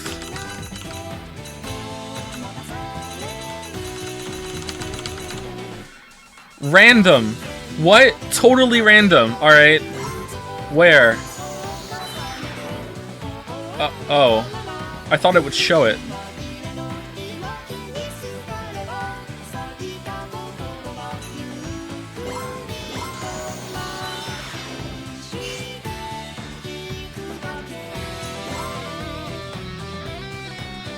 Okay, how many... There can't be that many hairstyles, surely.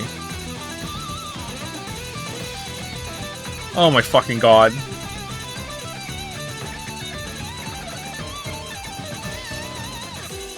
How?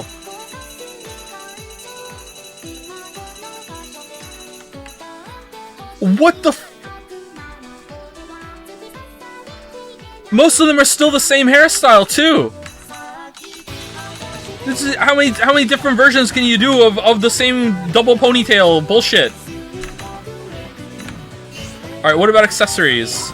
Alright, there must be so many of these because it's multi-purpose, right?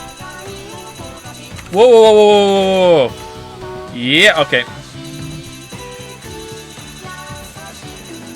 Do we really need a different color of every single one? Okay, there aren't that many. Nice. Great white shark. What does that look like? Buy. Not enough VP.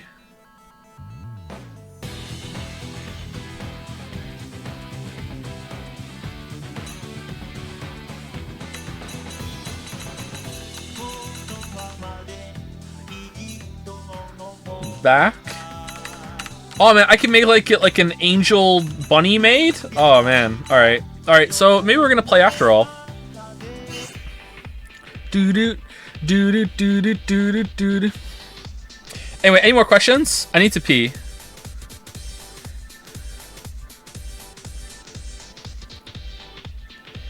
It takes too long to get points. How do you feel that you have played this enough to get annoyed at the point rate?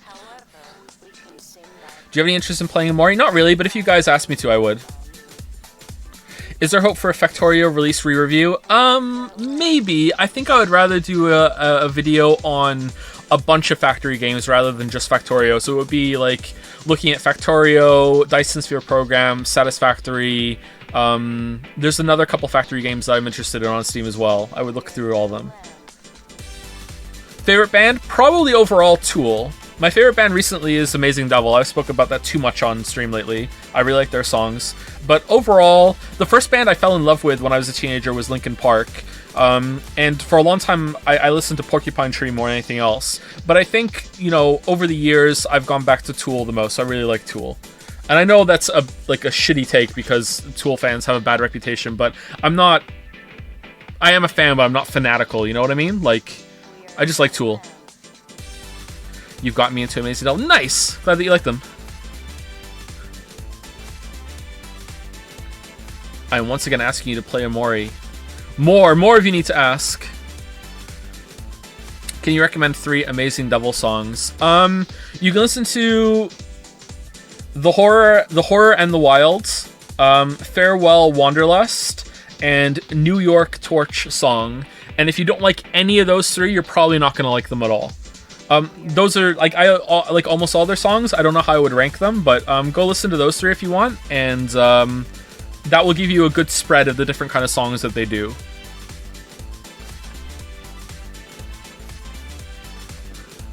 I love Tool songs with odd time signatures are amazing. See, I don't know enough about music to appreciate that part of it. I just like it.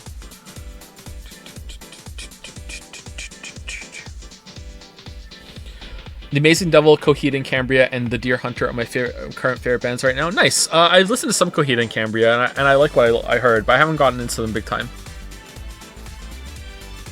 Do you do Twitch, YouTube full time, or do you have a day job? Right now, I don't really do anything full time. If you're asking if that's my primary source of income, then yes, it's YouTube and Twitch. But I don't have enough time to do anything full time at the moment because I'm too busy being a dad. Thoughts on U2? Not really a big fan of U2. I love Caravan Palace. I like one of their songs. I've heard the one that has the bar fight between the cats and the snakes. I know that song. That's a good song. How are the copyright claims going? I don't know. YouTube said that they were going to take them away, and then a whole week went by. I have 93 copyright claims on the second channel right now for Danganronpa. And they said, oh yeah, these aren't valid. Don't worry, we're going to take care of them. And I'm like, oh wow, this is how you get to YouTube support. You just have to hope that they notice you on Twitter. And then they said, we'll take care of them. A week went by, and I messaged them again and said, hey, they're still there. Is this how long it's supposed to take? And they said, oh, don't worry, they'll be gone soon. And they're still there. So I don't know what's going on with that.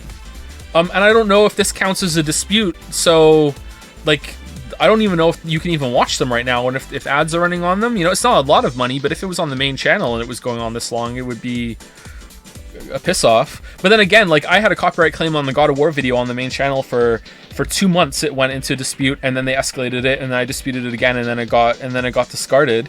And YouTube system says that they'll give you the money for any if you win the dispute, they'll give you any money that was earned during it. And I never got that money, and that was at least. Whoa, what's going on with the song right now? That was at least $1,000, maybe even 2 to 3. You know, that was in like one of the most popular times of that video. Like, it was doing really well in that period. It's not doing that well now, but like that's a lot of money just gone. And you try to ask this YouTube support, and they're like, no, fuck off. They won't. You'll be lucky if you get no fuck off. They just don't even answer.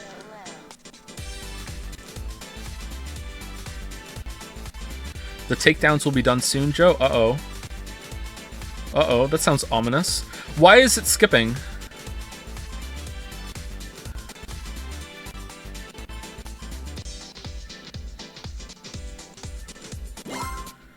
It was doing this when I first started too, and it was very,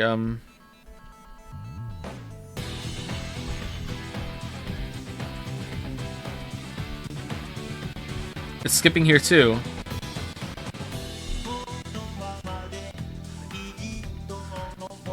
Why is it doing this?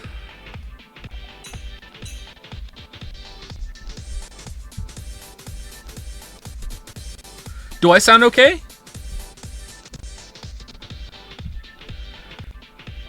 Yeah, I sound fine? Okay, why is it just the...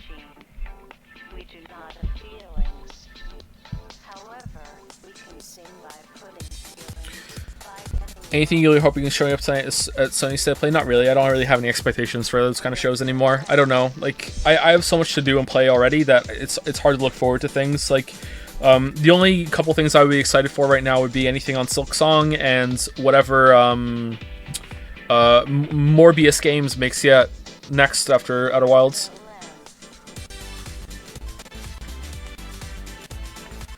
What about Deep Down? Is that still coming out? Okay, I'm annoyed at the sound.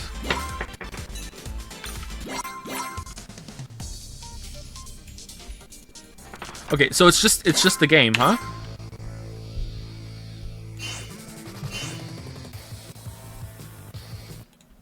Okay. I tabbed out.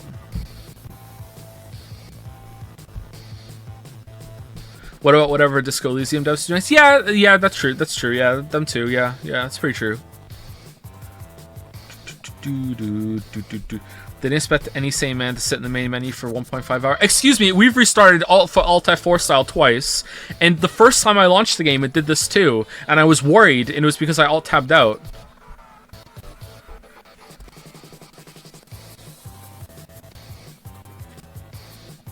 Are you Morbin? All the time.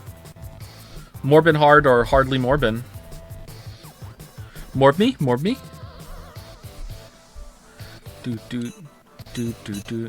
Let's go back here for some reason.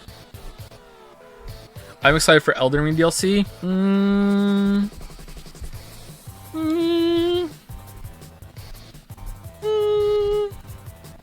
I bought the Skill Elysium on a deal. Any advice before playing? No, not really. Just, oh wait, I do have some advice. Don't save scum. You might be inclined, especially if you go on a certain Reddit site, to want to reload if you get a failure. But the game is smarter than that and better put together than most of its type, and sometimes the failures are more interesting than the successes. So don't save scum. Just go for it. Just let it ride.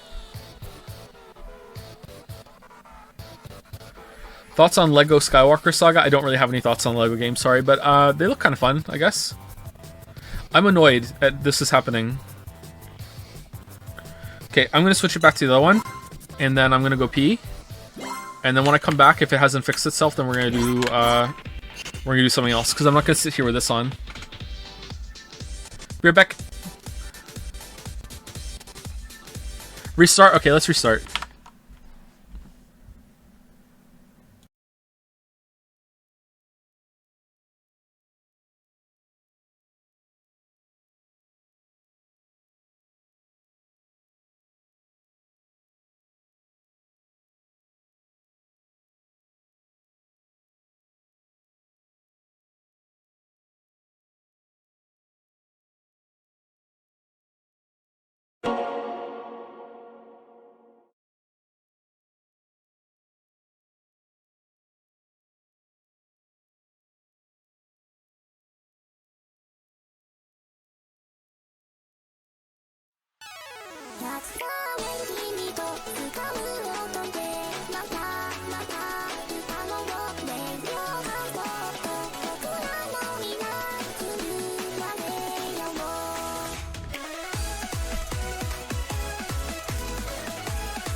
Oh man, just in time. All right. So did it fix itself?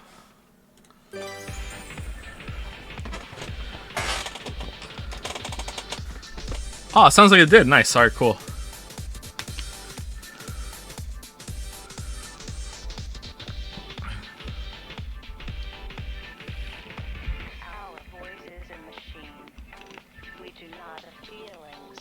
We do not have feelings.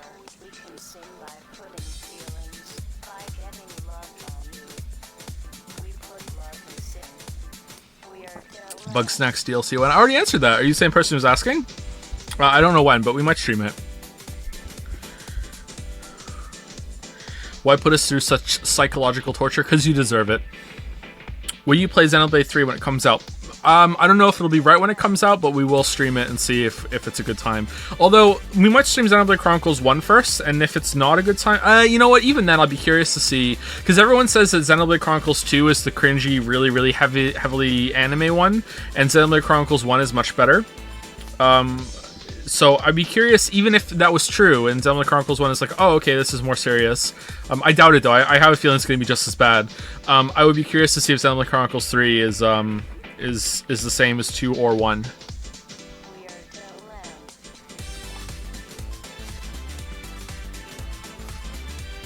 Xenoblade X1, not really interested in that, although I have listened to some of the music of that, and it's pretty good. Chat Lies, I know Chat Lies, yeah. Watch Clue 1985 film. Is that the one with Tim Curry in it? Because if it is, I have seen that, and it was pretty good, but I don't remember much of it. Are you going to play Jedi Survivor when it releases? Oh, yeah. Did you see the trailer? Okay, it was just some cinematic, so who gives a shit? But I'm really excited, because what if the Jerrys are still dumb? That was such a fun time. I had so much fun streaming Fallen Order. Yeah, so I'm excited for that, for stream. Yeah, for sure. I'm really excited. If you play one song today, make it Dramaturgy, genuine good song among the rest of this stuff. Okay, yeah, we'll play that one for sure. How did you arrive at this game? Well, I was, scrolling through my Steam list, new releases, and I was like, damn, that's for me. You know my tastes. What's your favorite soup? Minestrone, but I don't really like soup.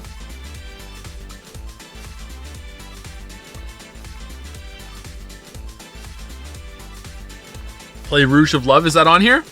Oh, Rouge of Love. Hey, Gatsby, how's it going?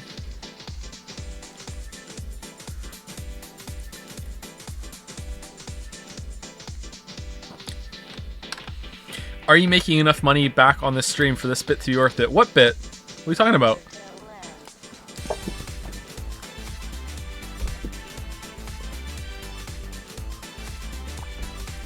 Did you like Fallen Order only ironically? I unironically loved it. No, I enjoyed some of it unironically.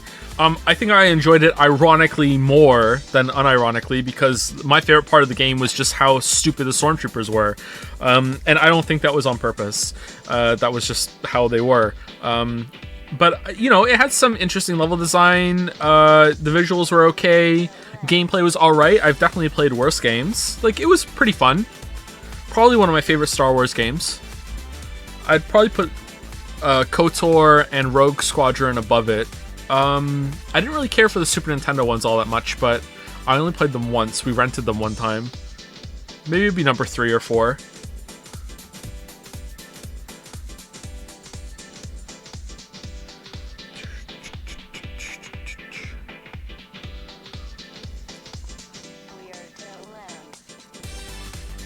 Republic Commando, I haven't played it. Both KOTORs above it? Yeah, I liked KOTOR 2 as well as KOTOR 1. I got really lucky when I played KOTOR 2 and I didn't encounter many bugs. I played it right when it first came out. I didn't really encounter any bugs, and I played it in an order that mostly made sense and didn't break anything. I was still really disappointed at the ending. It just kind of collapses, but I had a really good time with KOTOR 2. I thought it was very interesting. Are you looking forward to VLR? Very much so, yeah. So this is what the stream is all about, is just basically, a reminder, hey, I'm back, and we're streaming on Monday if you want to come back and watch it. I don't know if I'm going to stream tomorrow. I might not. This might be it. Like I said earlier, we were supposed to play Hypnospace Outlaw today and tomorrow as a break, and also to play another stream game, voted game, but I'm just really tired this week, sorry. It hasn't been a good week or two. Interested in Celeste mods. I don't know anything about them, so maybe. 100% I think you'll drop VLR. No way. What do you mean? Why am I going to drop it? Thoughts on Kenobi series? The new Disney thing? I don't give a shit. Sorry. I don't get it. I don't give a shit. I like Ewan McGregor. I think the prequels are alright, you know? They're entertaining. But I just don't care, man. I don't know what to say. There are 2 shows we're watching right now. Sorry, I'm watching by myself. I'm finally getting through Ozark. I really like Ozark. And Lily and I have started watching You on Netflix. We watched 1 episode a week and a half ago, and it took until last night before we finally, the stars aligned and we could watch another episode. So we're that's what we're watching at the moment. You is neat. Yeah, we like it a lot so far. It's interesting. It wasn't what I was expecting.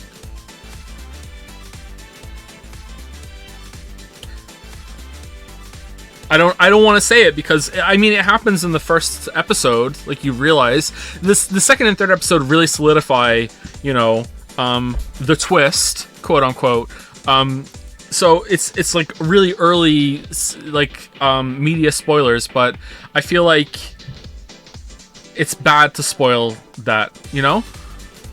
It's not a spoiler surprise. I don't. Is it though? I feel like when a piece of media, even this is saying is kind of a spoiler, when a piece of media presents itself as something and even markets itself as something, and the trailers say it's going to be something, and then you go and consume the media, and it's like very, very different on purpose, like then it's like, I feel like that's a spoiler. I have a book like that, and I would consider it a spoiler if someone... Well, saying that would also spoil, like, the whole book as well, so it's, you know, but yeah.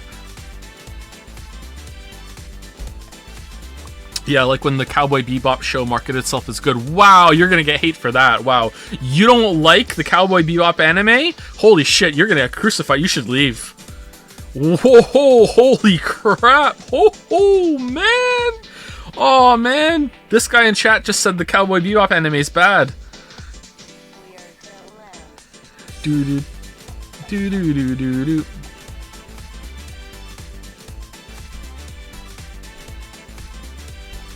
Opinion on Miku's sleeveless jacket having zipper teeth on the armholes. I don't know who that is.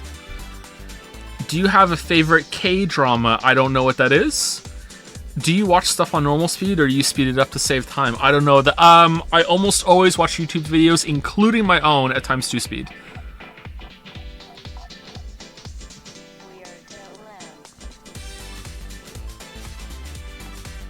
Thoughts on Spiritfarer? I haven't played it.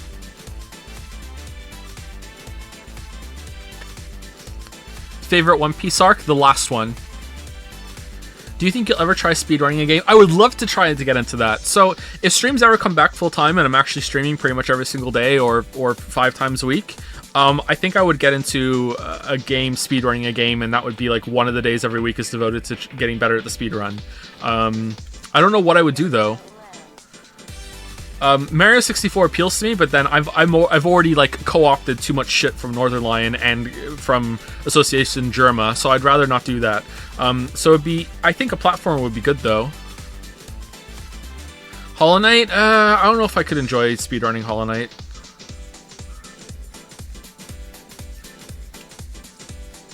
Celeste, see, I think I would enjoy that at first, but after a while, it would just get so technical and soul-destroying that I don't think I could do it. But maybe. Have you seen how people, speedrunners, like... It's like walls or floors to them, man. The way that speedrunners go through that shit. It's like they're playing a completely different game. It's like they have infinite dashes. Ever play Hades? Yes. I like it, but I don't love it. It's okay.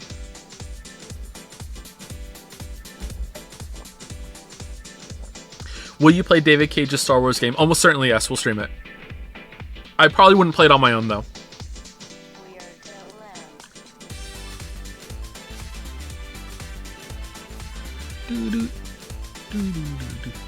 all platformers are going to be technical and soul destroying. I guess the one advantage of Celeste is that the screens are small, so a mistake doesn't set you back too much. Is there any speedrun of Celeste that does the whole game deathless? Has anyone pulled that off?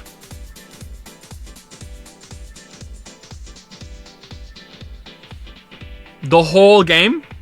The whole thing? The TAS doesn't count. Definitely? Really? Someone's gotten so good that they've done the whole ass thing speedrunning without dying. Wow, that's impressive.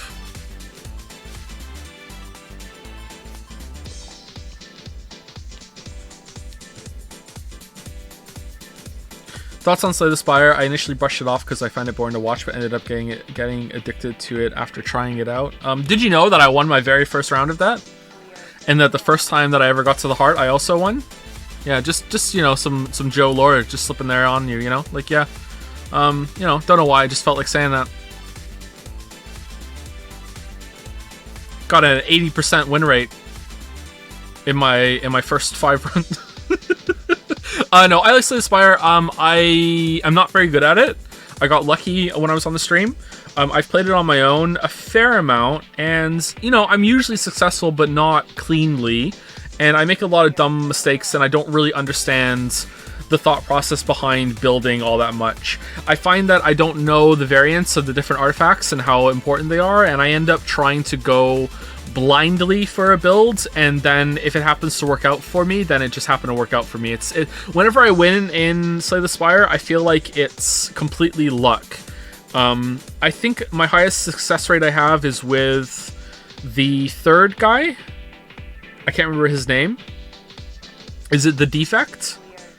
The fourth one they added is way too hard for me to properly play. I enjoy them, but the shit you can do on that is just insane. And I'm just too small brain for that one. Although I'd like to try and do better. The Defect I find the easiest to win with. And then if I can get a good poison build going with the second one, then that. But I've never, ever gotten shivs to work. And I've always tried to get shivs to work, and I can never do it. You know, I end up fighting against the one that makes it so you can't play many cards every single turn and just die. So yeah, I don't know. I'm not that great at it, but I do enjoy the game. Thoughts on Davy Redden, the Beginner's Guide? You can go watch my playthrough of the Beginner's Guide if you want. I don't have any thoughts on Redden. I don't really know much about him. Should I stay or should I go? Is that song on here? Should I stay or should I go now? Is that what you're trying to say to me? Yeah, I'll do that one, sure, when we start playing. How many chats do you read during stream? What do you mean? Usually I read chat every stream, apart from when it's a spoiler game. I try very hard to read my chat whenever I'm on here and have an ongoing conversation with chat. But if it's a story-heavy game, then I might not do that. Like if it's in like Zero Escape, what we did recently, I wasn't really reading chat all that much, and because I don't want to be spoiled. And if it's a game like Outer Wilds, I won't have chat on at all. But almost every single time, I'm trying to interact with chat. Dragon's Den is on fire today. Yeah, I figured you might be. Are you gonna stream Morbius video game? Is there one? Because if so, then sure. Have you played any of the Batman Arkham games? I played Arkham Asylum for the first time for the Witcher video. Witcher 3 specifically. I haven't played any of the others apart from just a couple minutes just to see if they played the same as Arkham Asylum. I wanted to see if Witcher 3's combat was like Arkham combat, and that was the first time I had played it. I really rushed through it though, and I don't think I got a good experience. So if we were to play them again... Actually, did I even finish it? How long did I play Arkham Asylum for? I can't remember now. Like, I might be able to just play those games on stream and it'd be fine. Do you still have those anime ringtones? I do not. My phone deleted my ringtones, remember? And everyone made fun of me for being a boomer. I still don't know where they went.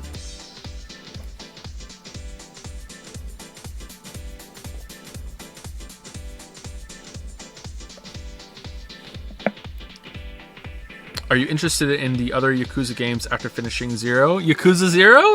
999? Yeah? Yes, I will stream Kiwami at some point. And then after that, we'll take it from there to see if we're going to do the other ones later on. Thoughts on DMC combat? I really like it. I love the Devil May Cry games. I played Devil May Cry. I am old enough that I played Devil May Cry 1 at release. And I'm also old enough to have played Devil May Cry 2 at release, and my disappointment was immeasurable. Immeasurable, there, I said it properly. Like, you can play Devil May Cry 2 now as just like a, haha, what a funny meme game. I'm gonna play it while I go back when I'm going through the trilogy. Haha, wow, this must have sucked. You don't understand what that was like. You know, after just loving Devil May Cry 1, Devil May Cry 2 finally comes out and playing it and just being like, what the fuck is this?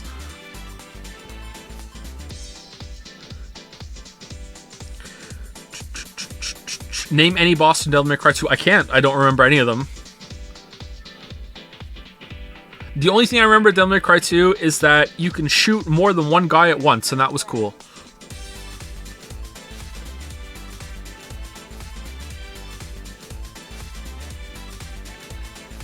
Have you watched The Boys? I have. I like it a lot. I think Season 2 is better than Season 1. Would you be open to playing Catherine full body if it ever gets released to PC? I don't know. I kind of feel like we're done with Catherine. If you all wanted me to big time, sure, but I feel like we're done. Season 3 is coming in Poggers. Yeah, I'm looking forward to that. Jensen Ackles is in it too, right? I really like Jensen Ackles. He is a very handsome man. And Stranger Things 4 just came out too, and I haven't watched that yet. But I don't really have much time to watch TV. I'm like crawling through Ozark. The Supernatural guy? Yes, the Supernatural guy. Have you played Cruelty Squad? I have not. It looks really weird. Thoughts on pressing the A button a few times? Hold on, let me see. Nope, doesn't do anything. Neo 2 went? I won't stream Neo 2 unless everyone really, really wanted me to, but I don't think you guys do. I played it a little bit. It seems like it's just more Neo, and I love Neo, but I don't really have time to commit to something like that just yet. That's a very demanding game.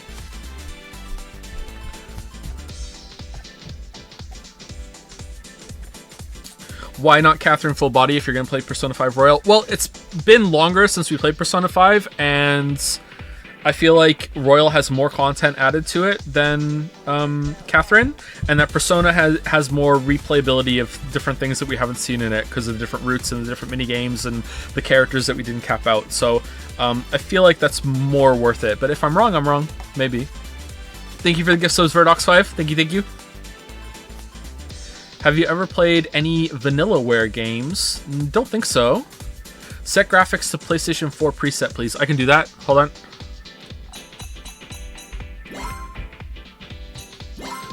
Is it here? No? No? I don't think it's here.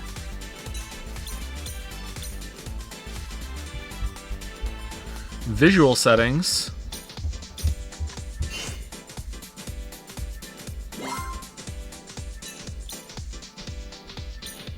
Future Town. Oh, it was on that. It was on that one. Okay, there you go. It looks exactly the same.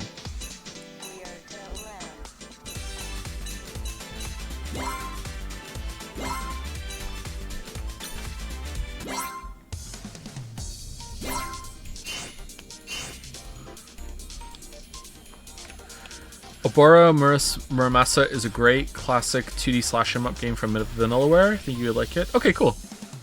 You can link it to me on Jazz if you want. I'll take a look at it. It's only different in game. Oh, okay, sure. Okay, so when we get there, point out the differences to me. I'd be curious to see why is it different.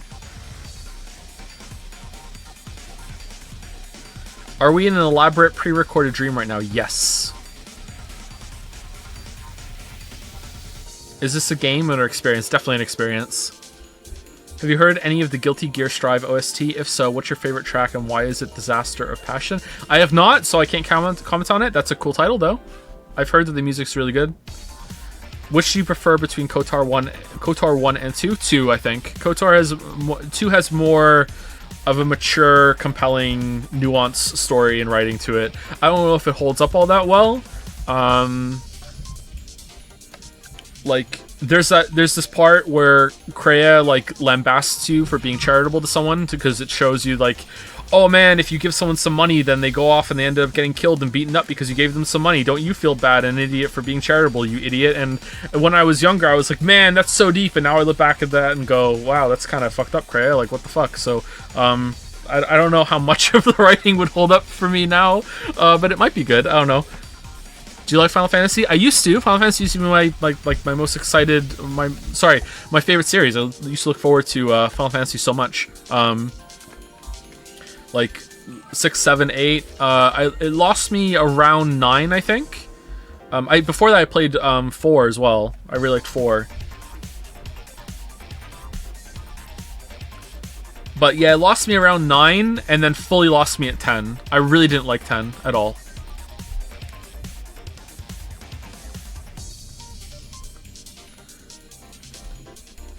Have you ever done an MBTI test? Maybe? I don't know what those are. Is that when it tells you if you're like an int J or an int F or whatever?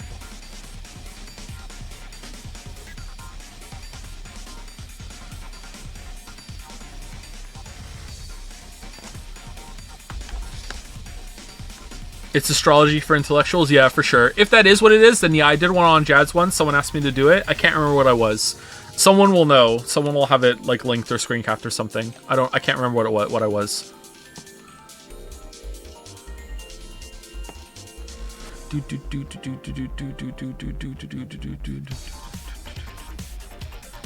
What upcoming game are you most looking forward to? I have no idea, sorry. Probably Silksong, I guess. I don't like to say this a lot because some of you who are here for a lot of streams are probably tired of hearing it, but it really cannot be overstated how much of my life is just devoted to just being a father right now. Like, we have 4 of those little monsters. So, like, the most of my day just goes to either dealing with them or thinking about them or recovering from dealing with them, okay? So, like, you know, it's really hard, you know, with having a project that's so overdue as well, while also trying to manage, like, we didn't have a house for a long time, so having a house is a new thing too. Like, there's a lot going on, so it's really hard to look for the future when you're just so stuck in the present. And to some extent, that's a blessing, you know? You get to really be focused in the moment, you have a lot going on, but I just... so much, man.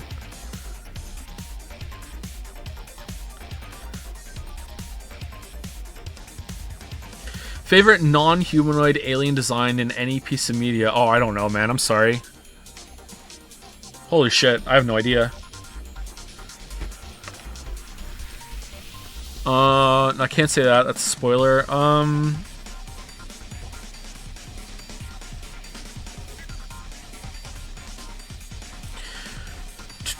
When I wrote my sci-fi series, I tried very hard to come up with creative types of aliens, but I still gravitated toward mostly humanoid-ish kind of creatures that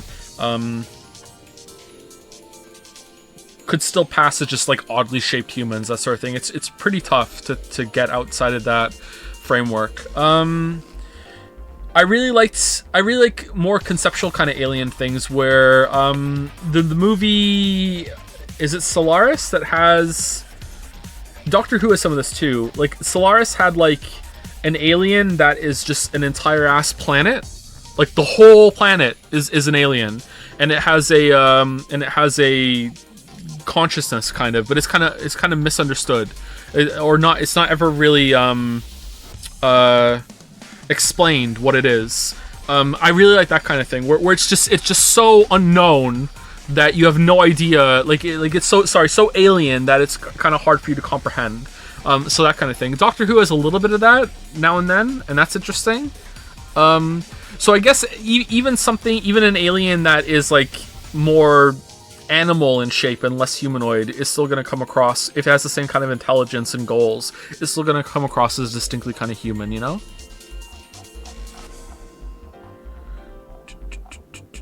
Yeek when? Is it Yeek or Yik or U2K? Have you seen 12 Minutes? I have not, no. That might be a fun stream. There's so many fun streams. So many fun stream ideas. Just imagine, like, how many streams we could do playing those games that would, you know, we would never have to waste any of them. No dead streams at all. No streams just sitting around talking. Alien race of blonde bunny girls confirmed. Merrick, I don't know where you get these ideas from. Why would I find that hot? Please don't draw it. My PayPal is always open. Please don't draw it. Please don't draw it. Have you played the Forgotten City? No, but I would like to. I've heard good things about Forgotten City. Too many games to play.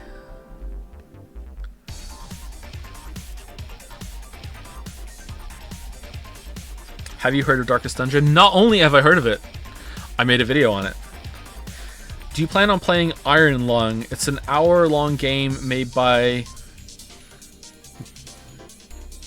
DIVA.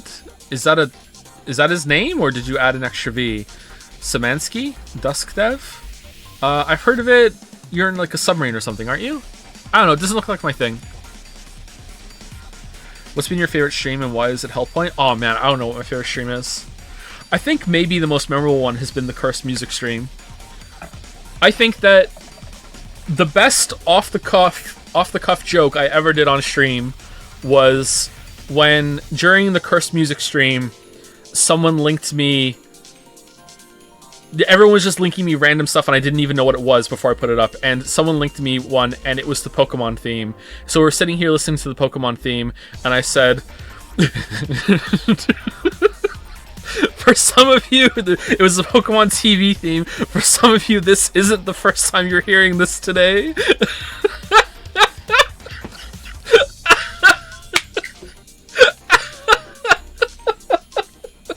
Oh man, I think that's my best off the cuff joke, ribbing the chat.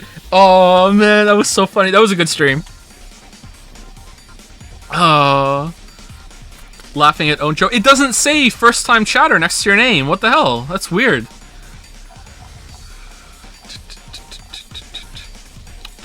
Are you planning a dark TV series video? No plans for TV videos just yet. Maybe one day. I have no idea if that's ever gonna happen. YouTube is scaring me right now. Can we have Jokiku back, please? My favorite emote. Maybe one day. It's still on the list. They added a new system where you can whatchamacallit, like save past emotes instead of deleting them, so we can kind of like have a rotation. It wasn't used much, that's why it's gone. But maybe another one can go. Excuse me. Favorite Elden Ring weapon? The big, colossal greatsword that looks like a chunk of a pillar that you get from Castle Redmane if you go there early. I know you toyed with the idea of an Undertale video before. Is that still on the table after the Witcher 3 video as the ship sailed? It hasn't sailed, but there might not be any more videos after the Witcher 3 and the Cyberpunk video, because I don't know what's going on with that. It's very hard for me to do videos. I said that, and there's been a whole ass Elden Ring video, okay? So, like, the chances are low of me ever just getting away from it forever, because I just enjoy making videos so much, but, getting a copyright claim and having potentially your whole channel shut down, and there is literally no fucking way to get in touch with anyone on support on YouTube without hopefully attracting the attention of their bot system on Twitter, and then even then after getting their attention they might just not answer you for a whole last week is very uncomfortable, okay? Like it's not a good place to be. So I end up going through this. Okay, a couple of streams ago I said something about how like sometimes I forget I'm narcoleptic, and a lot of people said that had similar invisible illnesses or a mental illness said that it's very common, and they go through that too. You know, you forget that you have depression. You know, it's like, oh, you have a couple of good days and you're like, oh man, why can't my whole life be like this? And then bomb, and you're like, oh shit. So that's what happens on YouTube as well, where like I'll go a while and there'll be no problems on YouTube, and I'll be like, oh yeah, this is great, yeah, okay, who cares, let's keep going. And all of a sudden it'll be like, oh, failure to upload, oh, copyright claim, oh, now you have to dispute it, oh, now YouTube support won't answer you, oh, here's your revenue's gone, oh, okay, now we're just not gonna, all of a sudden your views are gonna drop out of nowhere, and then they're gonna come back up again. It's just like all the YouTube shit just hits all at once, and I'm like, oh my god, I need to get off this platform, you know? So it's hard to make any plans and long-term decisions, but I would love to make an Undertale video for sure, but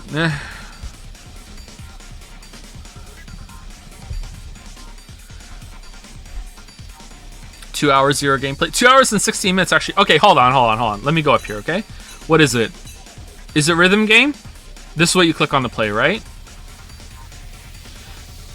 Alright, here we go. Have you seen the Elden Ring seamless co-op mod? Thoughts if Miyazaki should change Souls Online mode? No, I don't think so, no. I think it's fine.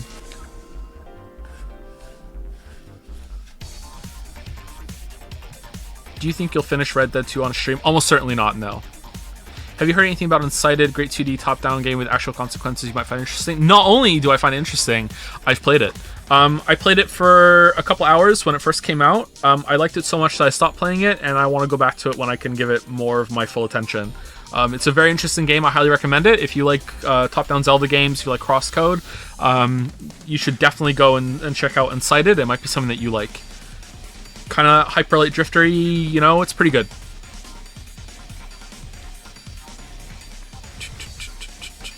Someone asked about Death's Door. I played that too. I didn't finish it. I played it for a couple hours. Finn was very interested in that, and he watched me play it for a bit, and he called it the Bird game. And we played that. I don't know how long I played it for. I killed some bosses. I didn't like it all that much. Like, it was fine. Like, there was nothing wrong with it, but I felt like it was a bit too simple, and there just wasn't enough to it. I don't know. Just, it was fine. Pathologic games one day. I don't know if we'll stream those. I'm interested in playing them to see what all the fuss is about, but I feel like they would be very, very boring streams. But hey, I thought Outer Wilds would be boring streams too, and they're some of my most popular, so maybe. Has Finn beaten Dark Souls yet? No, I don't know if he should play Dark Souls, because it's kind of spooky, right? Was just about to ask about Tunic. I played Tunic, I finished Tunic. I was playing that on the Steam Deck, and it was okay. Kind of like the same area as Death's Door. I think combat in Death's Door is much better than Tunic. Tunic, it was alright. It got more interesting toward the end. Yeah, it's okay. Real question, just pure aesthetics. Who's your fave VTuber you've seen? Well, the only VTuber I know off the top of my head is the one that has the shark on. So, the shark hoodie one, I guess? That would also qualify as the worst one I've seen, because that's the only one I can think of right now.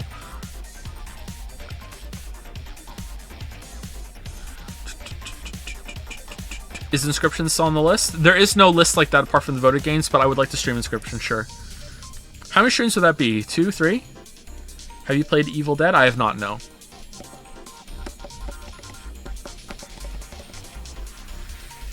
Best Yeek-like game you have ever played? Undertale. Speaking of VTubers, Juniper Actius has her birthday today. Alright, thanks, Weeb, for just dropping that knowledge bomb in the chat and making me read it out loud. How many furry types do you know? 1?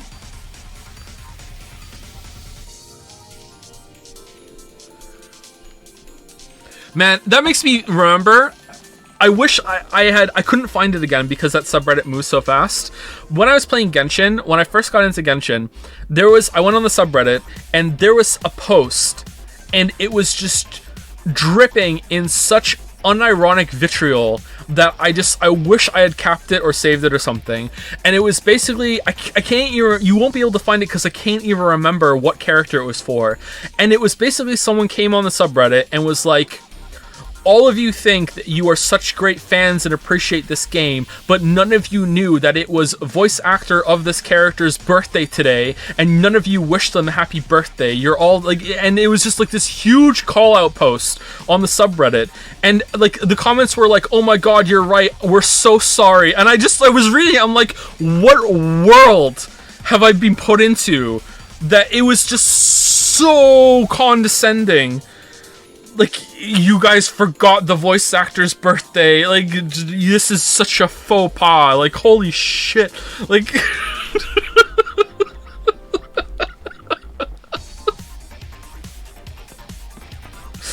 I mean, it could have been... Okay, maybe I'm not getting the culture, but from the comments and everything, I really don't think so.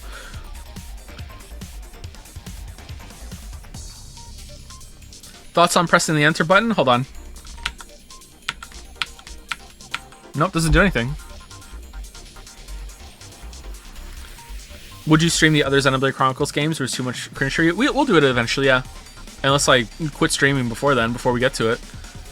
Best Genshin waifu? Eula, of course. Imagine having an answer. Are you interested in doing the Great Attorney, Ace Attorney on stream? Yes. But I don't know if we'll go right to that one or we'll do some of the other ones first. Can you even play the other ones on stream? Unless I quit streaming. Well, yeah, we have like at least 5 years of stream game content. Like, we might not get to it before I pass out or you know, move on or die. Who knows? Twitch itself isn't exactly a great platform compared to YouTube, you know? Like, you know, both sides have problems. How many deluxe do you have already? I have...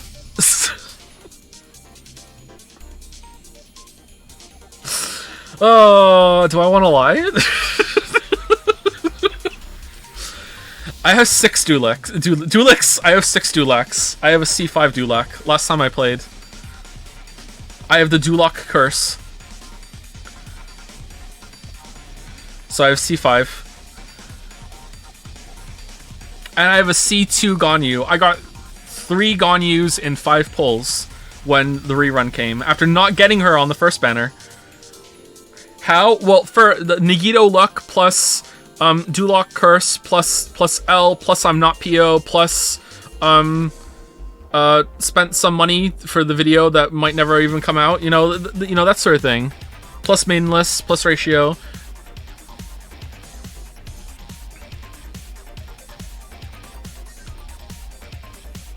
Free to play, by the way. I don't have Duloc on my free to play account. No.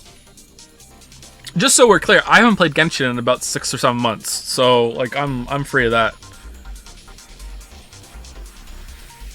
Since you're gonna play the Metal Gear Solid series, which games you already played? I've played Metal Gear Solid 1, 2, 3, 4. I haven't played any of the Peace Walker games. I haven't played 5. I've also played Twin Snake's remake of Metal Gear Solid 1. I have not played Sustenance or any of the remakes, if any others exist. And I've played Revengeance. We streamed that one. Can you put your mouse over rhythm game and left click a few times? Alright, sure.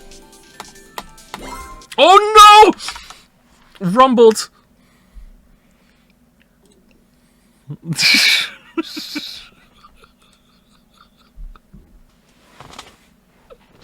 It crashed. Yeah, it crashed.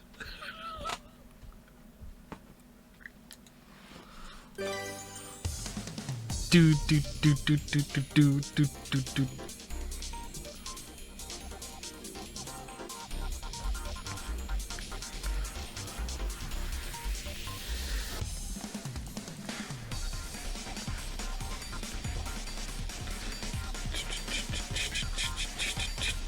Imagine you quitting for good and Jad's being like he's baiting for the next 10 years or so. Imagine doing that and then on year 11 coming back and being like Lamayo got him and everyone's like, I knew it!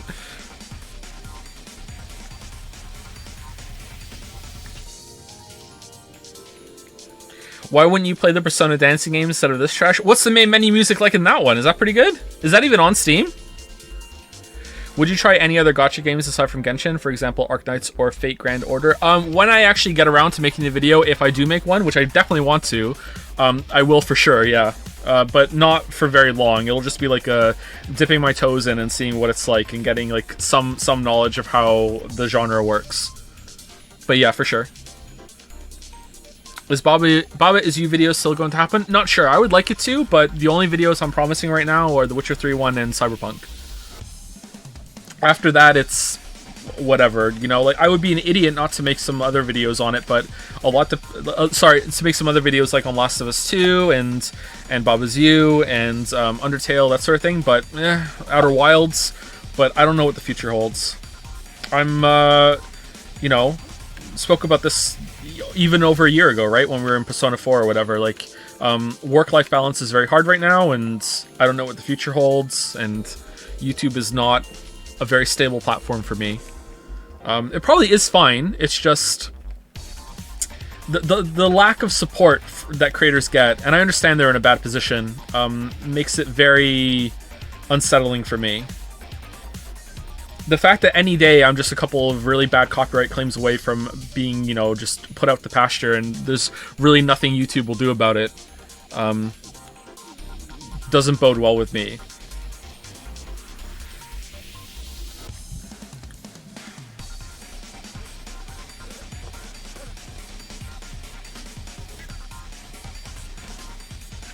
Can you change the main menu easily? Sure, which one do you guys want?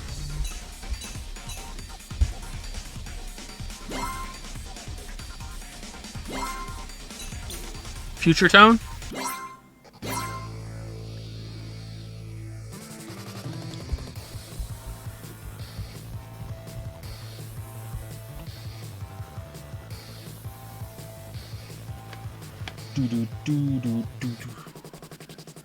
What about Patreon? Joe Brain not compatible with Patreon if Joe Brain not working as many hours as humanly possible every single week for the rest of Joe life. So no more Patreon.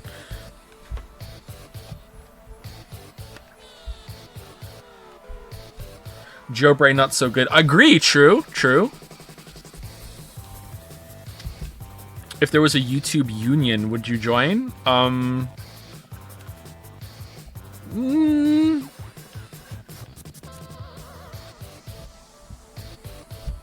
Possibly.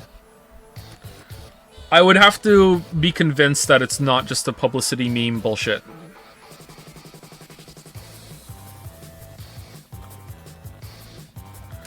How's Witcher 3 video coming along? It's a video, alright. Do you think they can make a Witcher game where you play as Ciri work? Would a sequel essentially setting on a single Witcher 3 ending be okay with you? I talk about this in the Witcher 3 video, the latter point. Yes, absolutely, yeah, for sure. Would a game built on Ciri work? I think not. So, book Ciri is a very different character than video game Ciri. Video game Ciri, sure, but toward the end of the game, you get hints that she still is book Ciri. It's just that there were limitations on what they were willing to show or could show. So, if you want actual full power Ciri, there's no fucking way you can make a game out of that. There's just she's just way too strong. Like, there's no conflict. There's literally nothing you can do with this character unless you're nerfing her to the point that she's not even Ciri anymore. So it wouldn't be that interesting. Could you make it work? Probably, but nah, I'm skeptical that it would be all that satisfying, and they should just do something else instead. I think you could have another game with Geralt. I think making your own Witcher would be pretty good. I think a game set in the past would be really fun when Witchers were just being first created. I think that would be a very compelling kind of setting, but I have a feeling they wouldn't pull it off properly, and it would just feel more of just the same of Witcher 3, whereas the world back then was a very more dangerous, harsh place, so it wouldn't really pay off. I think a management game in the Witcher universe would be fun, where you are trying to like rebuild Kaer Morhen or rebuild like your own Witcher school, and you have to like send Witchers out and they bring back money and everything, and you are like training the new ones. I think that would be really fun. But I don't know. I'm interested in where they go next for sure. Would a Vesemir Witcher game work? Hot take, I don't really give a fuck about Vesemir. Like, he's fine. Like, yeah. Didn't they already kind of do that in one of the Netflix shows, though? Like, one of the anime Netflix shows, they went back and showed, like, Vesemir the younger years? I haven't watched it. Like, he's alright. It's just, he's not that interesting to me.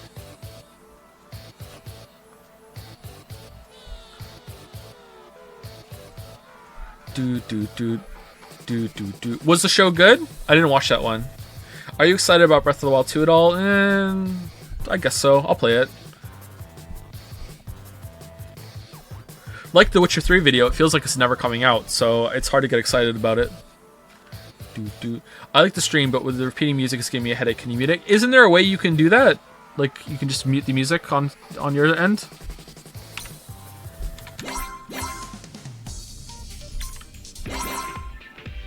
Here we go.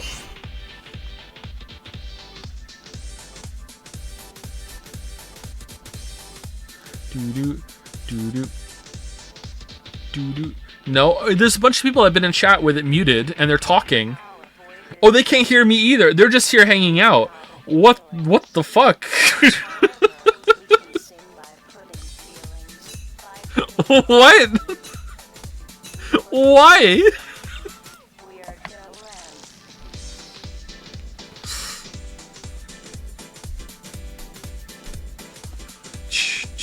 For the monocoins? That's true, yeah, monocoins.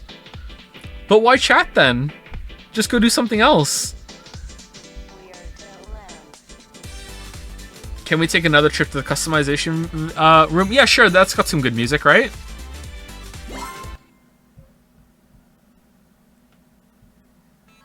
Here we go.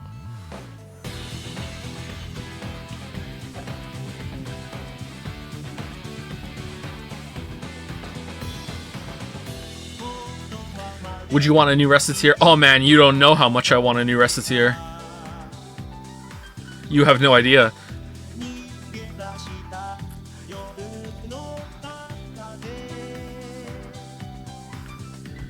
Change shirt to custom shirt. How? Here? Change parts. Modules?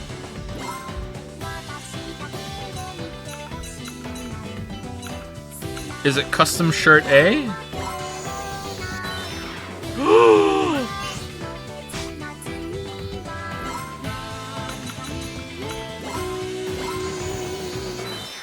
Yes, it's a uniform!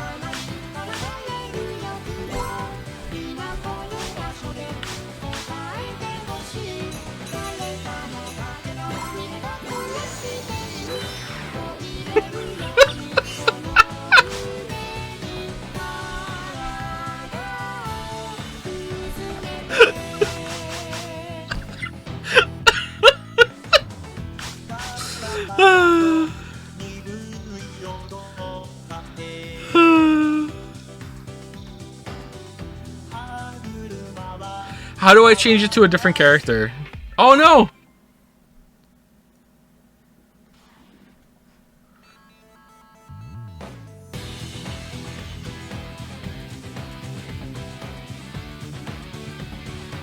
Game control config?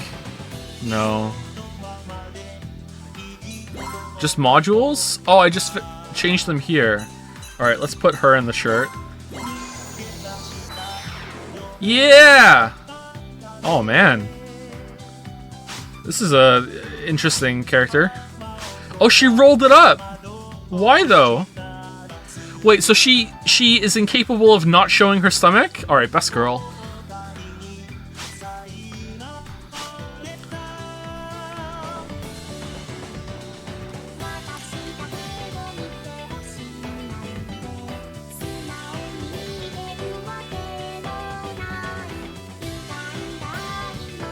Anyone have any questions that have been asked a lot that I've missed?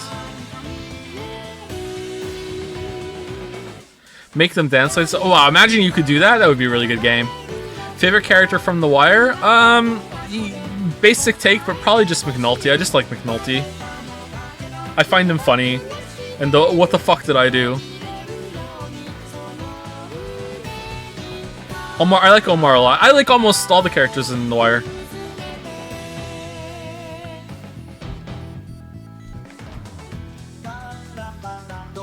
Stanley Parable Ultra Deluxe? I don't think so. I don't think we're going to do that one. How are you going to work the word masterpiece into the Witcher 3 video title? I won't. I already know what the Witcher 3 video title is going to be. And it doesn't have masterpiece in it. Opinions on the new Florence album? Oh man, the Florence and the Machine Enjoyer has logged on. It was pretty good. I like Choreomania. I like Cassandra. I like Dream Girl Evil. Lily's been listening to it pretty much nonstop since it came out. She's really happy with it. And she's the biggest Florence fan of the two of us.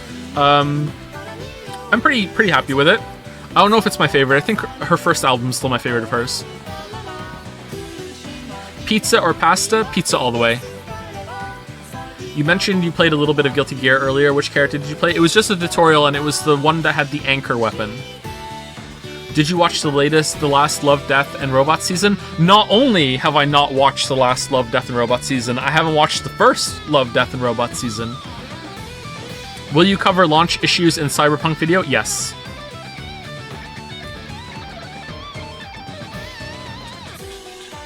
Thoughts on Morbius? I haven't seen it. I don't really know much about it. Have you seen the movie The Cube? I don't know much about it. I haven't seen it. Do you still have the dad joke book? I don't know where it is. I haven't seen it. Opinion on adult games and whether they have value in the gaming industry? Of course they have value. Like, sex is a big part of the human experience, and it's worthy of being explored in media just as much as violence is, and, you know, challenge. But in terms of video game medium, I don't know if game is the right medium for that sort of thing, or just sort of an interactive experience is better. I don't think I've ever seen or played an adult game that's been actually good, so they're not there yet.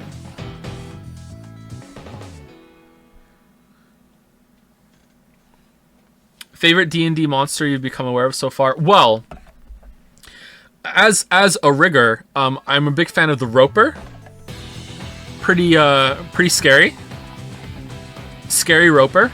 I just like conceptually that it just like blends in like it does. It's a very cool monster design.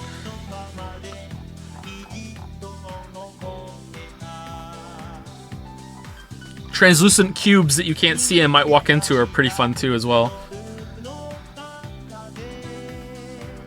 Are you streaming Sony's State of Play today? I'm not sure. If I'm still awake and feel up to it, I might stream it later.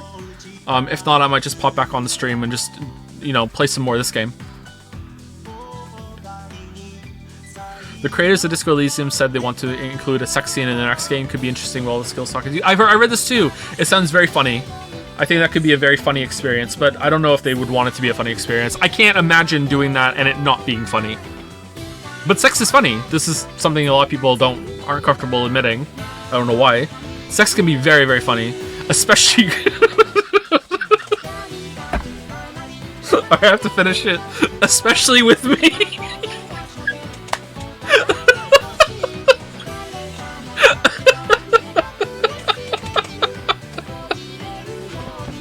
Sorry, I thought of the punchline for that and I had to stop because I thought it might be inappropriate, but no, I just mean that purely as a joke.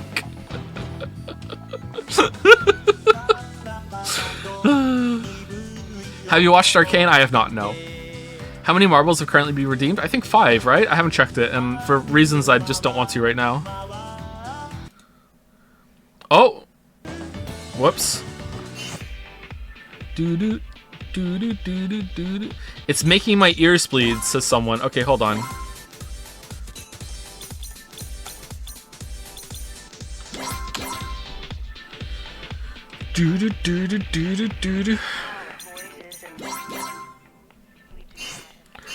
That better?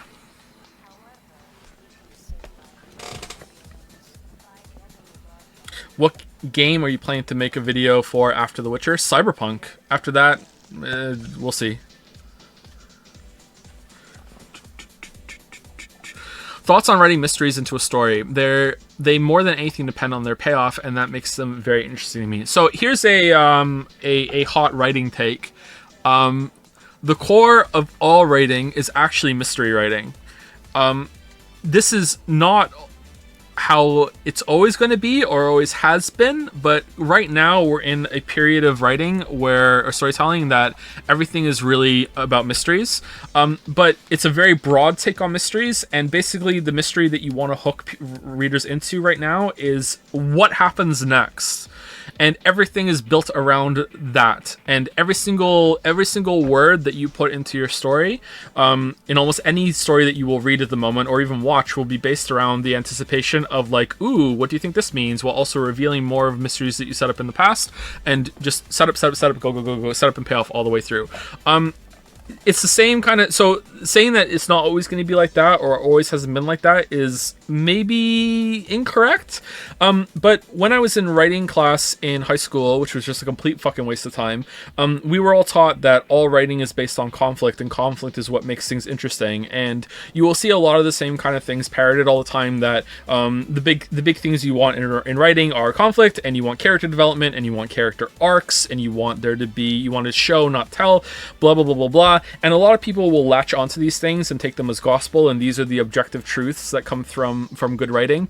And I am so annoyed at how a lot of people have latched onto the whole character arc thing that I just want to kind of roll my eyes whenever it comes up, because it's just like show don't tell, a very easy thing to just shotgun out, and you make it sound like you know what you're talking about, when in reality you're just trying to make yourself sound more educated and more informed of why you don't like something. You can just say you don't like something, it's fine.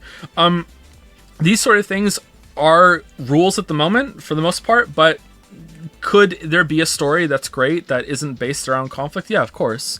There's nothing really, there's nothing integral to that needs to be there. There are exceptions to every rule. There are plenty of characters that you don't want to have character development on. There are plenty of characters that you don't want to have a big character arc on. There could be something very, worthwhile in having a very long series, or a long TV series, or a long book series, and there is a character that throughout the whole thing is this constant anchor that doesn't change throughout the whole thing as a source of, like, poetic comparison, or just as a joke. You know what I mean? Like, it could just be really, really funny if there was a whole character that just goes through hell, and at the end of it, along with another group, and at the end of it, it's just completely unchanged, and you look at it like, what the hell is your problem? You know what I mean? There's always going to be exceptions to the rule. So when I've watched a bunch of Ryan George's I think it's Ryan George, his writers meeting, a pitch meeting series, and I think they're very, very funny, but the way that he will sometimes shotgun out criticism, that sort of thing, and he's being funny, so I'm not, ragging on the guy here. Like, he's supposed to be very succinct and funny. He doesn't have much time to put into it. Don't you think we should have character arcs in this thing? And what about his arc? And blah blah blah. This is something that comes up, and the straw man that's writing a really bad script is like, nope, I don't give a shit about that. It's kind of juvenile to just look at writing and just break it apart into these, like, very objective pieces, and it has to be this, has to be that, have to be this, have to be that, but in general, sure, it does make sense. The one that bothers me the most, though, is show don't tell, because it's just not true. I don't know how you would properly go through most books and measure it, but I would hazard a guess that it's at least 50-50, that every single book you read is 50 tell versus 50 show, 50% versus 50%. There are lots of times where you want to tell. Lots and lots and lots of times. It's show when it's important and appropriate to show, tell when it's appropriate and important to show. Another one of writing advice that you will find a lot of writers, very, very famous writers, disagree with is write what you know, okay? And I say this in the Witcher 2 video, and I have a note on the screen that says writing is very complicated, blah, blah, blah, blah, blah. I didn't have time to get into it, even though that video is 5 hours long. Write what you know is very misunderstood. If you write what you know, you're going to have a very limited kind of framework. You should definitely research as much as you can and broaden your horizons, but I think it would be more accurate to say write about what you're interested in, and you will have more success with that. And if you're genuinely interested in it, then you will be able to find out more about it quite easily.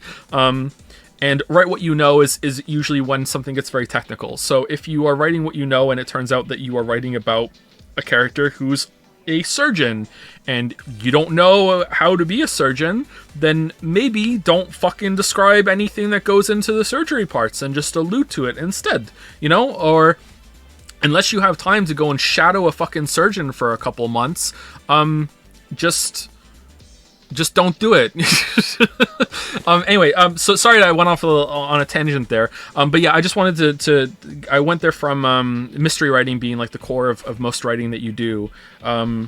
setting up an anticipation, paying it off. And if you do that well, you can learn a lot of techniques from that go into like plot mystery, where you actually are setting up an actual structure kind of. It's not just, hey, what happens? It's, no, I'm setting up this actual thing that I want you to question and then actually have an answer for later. A lot of writing currently is mystery writing in that sense, but the writers don't have the answer when they write it, which is just fucking terrifying, and I don't like it because it usually ends up being a waste of time.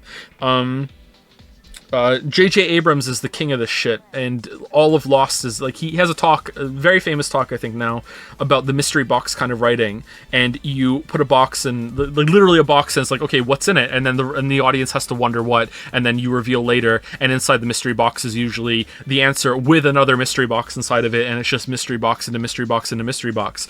And this can be very compelling if you actually plan what goes on inside the mystery box. But when a writer builds a mystery box and then sits back and goes, yeah, that's a good mystery box, I wonder what's inside it, most of the time it's going to be very, very unsatisfying, especially if they, will go through a lot of fan theories and just, discard a lot of people that predict things. It's like, no, someone guessed what's in the mystery box, have to get rid of that now. It's like, what the fuck are you doing? Like, what do you want? Something that's compelling and satisfying to your audience, or do you just want to surprise them? Like, what are you trying to do here? Like, you can't do this shit. But I find mystery writing to be very compelling and is a very good way of getting people to continue enjoying your story. Like, I enjoy reading those stories, but as with everything, it's all in how it's done. But like, don't set up a mystery unless you know yourself, please. That's would be my only like solid concrete answer you're gonna get out of me. It's just a waste of time. I get so frustrated when writers do this shit, and then like, I think it's even worse when they just don't even answer it. Like, it's not even, I didn't know what it was. This is, fuck it, I set up this mystery, and fuck it, you just never get to know. Like, it's just really annoying. Oh, man. Zero Escape isn't going to do that, right? There's no way we're going to have this shit in VLR on Monday, right? Do-do. Do-do-do-do-do-do-do-do-do. Do-do-do-do. I have bad news, chat. I need to pee again.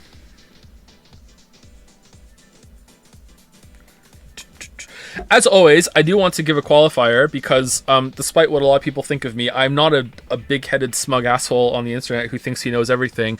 I am not that successful of a writer. If you include my scripts as script writing, then I'm fairly successful as a writer. When it comes to fiction writing, like, people who read my books enjoyed my books, and I got a lot of good feedback from it, but like, if I was a successful enough fiction writer, you wouldn't be listening to me right now. So you might want to take any of my writing advice with a pinch of salt. Is it a pinch of salt, or it is pinch of salt, right?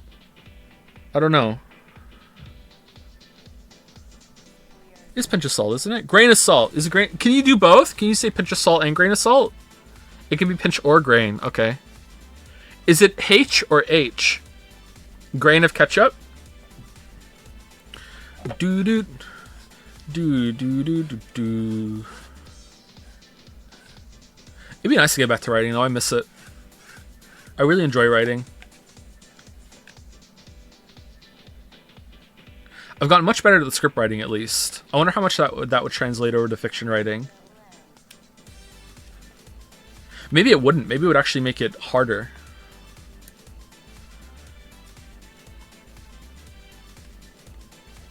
I don't know. Nonfiction writing is very, very different. In nonfiction writing, you want to have thesis statements. So you want to have, like, even though my videos don't typically have a thesis, and I don't really consider my videos to be essays, but they're definitely in the essay area. So there's a thesis statement for an essay that starts at the beginning of the essay itself, and then there's thesis statements that you could have at the beginning of paragraphs. Once you notice this thing, Chuck Palahniuk talked about this, and I've spoken about this in Q&As as well. And also, sorry that I repeat myself and always reference when I've said this before. it's just one of my oddities when it comes to repeating things I've said on stream before. I just want to acknowledge I've said it before. I'm not trying to pass off shit as brand new content all the time. I've already spoken too much about this. Anyway, Trip Palahniuk, he's the guy who wrote Fight Club. He had a interview or some writing advice that he wrote like fucking over a decade ago now, I think, and it stuck with me. It's one of the most important pieces of writing advice that I ever read, and it was that you need to avoid thesis statements in your creative writing. And a thesis statement in this context is when you open up a paragraph, and let's say your main character's name is Jim, and it will start off like this: Jim woke up and got himself ready for the day. Okay? That's the first sentence of this paragraph. The rest of the paragraph will then describe the process of Jim getting himself ready for the day and waking up. Okay? In this case, so let's say Jim woke up and got himself ready for the rest of the day. Jim went downstairs and got some breakfast and coffee brewing. When he went upstairs, brushed his teeth, took a shit, and had a shower, and he noticed he was out of soap, and now he had to plan that he had to go get some more soap for the rest of the day. When he went downstairs, his coffee was cold. Okay, this is the whole paragraph. Okay? In this paragraph, your story is 100% improved if you just delete the first sentence. Okay? You do not need the first sentence. Okay? This is a thesis statement where the first sentence describes what you are about to say, and then you say it. Okay? So in fiction writing, once you notice that writers do this, and you get, adept at picking it up. A lot of people, especially even fairly properly published writers, do this. It is very aggravating and it's very annoying. In non-fiction writing, this is a good thing to do because you're trying to make a persuasive argument and you're trying to open up the audience or the reader into seeing your point and understanding your point. Doesn't have to agree with your point, but you are trying to persuade the reader or audience into thinking you have a point, whether they agree with it or not. That's secondary. It's like, look, first of all, hey, look, I am saying something of substance here. Whether you agree with it afterwards, we'll get to that. In non-fiction writing, it's very, very important to do that, and it can be a good source of flow and easing someone into a point that you're about to make, and especially when you're going to evidence. In creative writing, you almost never want to do this shit. So the other thing to do in nonfiction writing is that, especially when you're making scripts and videos like mine, is evidence and examples are really, really important. I probably go overboard with them, but my primary purpose with videos is to not be entertaining. It's to make my point and support my point. Although I will say in some of my most successful videos, I do that the least, and people seem to respond to it. So maybe I should stop doing it. I think I did a really good balance with it in Elden Ring, and that was born out of trying to be faster. So maybe the limitation there ended up being a good thing, and I didn't overcrowd it with examples like I did in some other videos. But I really, really like how many examples I had in the Odyssey video, and I knew that I had to be air fucking tight with that one. So sometimes it is appropriate, and when I go back and watch the Odyssey video, I'm fine with it. So I still like it. So it depends. Whereas in fiction writing, you really don't want to do that, and you only want to say what's important. You don't have to take like Chekhov's gun kind of thing to its extreme. No. You can have some flavor text in there and some useless things that don't come back later. But you do want to trim it down to that you're not going overboard with it. Sorry, I'm kind of repeating myself now. Like I said at the beginning of the stream, I'm kind of tired.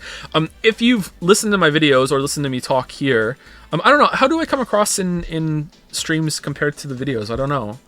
Sometimes I can waffle on here for sure, but maybe I'm more direct here than I am with answering questions that I am on videos. I don't know. But if you've ever watched my videos and listened to me go overboard with examples, you might be surprised if you went and read my fiction and found that it's very direct. My style in creative writing is possibly too succinct. Whoa, my screen just fucked up over there. I'm probably too brief in a lot of descriptions that I go through, especially when it comes to fantasy, because I hate that in fantasy books. I go very, very go through the plot as quickly as I can, and I don't want to. And wasting your time is something I'm very, very aware of. Whereas in the videos, I'm like, I could probably waste a little bit of your time if it makes my point have more evidence and support for it.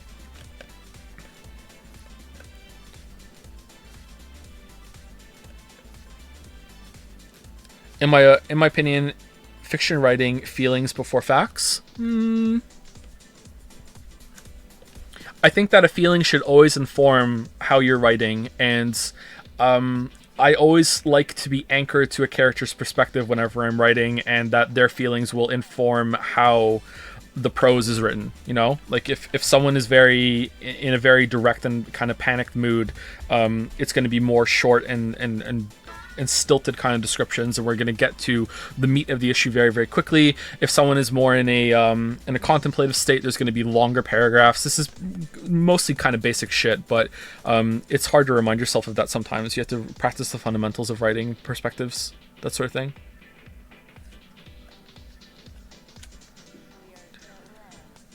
This isn't related in any way, but do you play a musical instrument? I don't. I wish I did. You ever heard of read any of Chuck Tingle's books? I have not, no. Can the repetitive writing of 999 be considered thesis writing? I was going to say I don't understand the question, but maybe I do. No, I don't think so. I think that's something else instead. That's more like introducing a topic. I think that's fine. This might be dumb to ask of Witcher video, Joe, but do you have any tips on writing short, concise stuff, like summarizing a fictional historical event in a few paragraphs? No.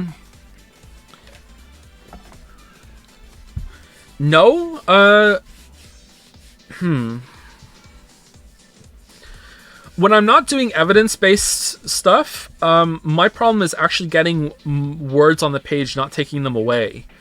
I would suggest maybe you don't give a shit about how long it is, and you just write down everything that you need to have, and then just get to your word limitation by a process of elimination. Just get it all out, and then boil and condense as much as you possibly can.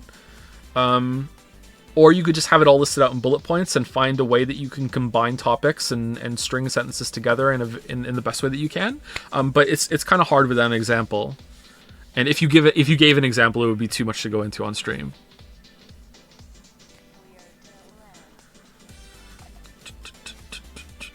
Is the Witcher video over or under 12 hours? Well, you can't upload a video that's over 12 hours onto YouTube. Wow, the second monitor is kind of messing up. Did the stream just mess up for you there? Or was it just the monitor? No? Okay, it's the monitor then, okay. Really? Yeah, you really can't. I managed to do it once, I think, on the second channel, but it doesn't let you anymore. You can upload it, and it'll look like it's going to go through, and then the processing will fail, and it'll tell you video too long for processing. You used to be able to do it more, but now you can't. Maybe if you have a higher tier YouTube account, like you have more subscribers, they'll let you. I don't know, but I couldn't do it on the second channel. Ludwig have like 3-4 days long video. Are they stream VODs? Because stream VODs are a way to get around it. Did he stream on YouTube and that's the end of it? I don't know how that works.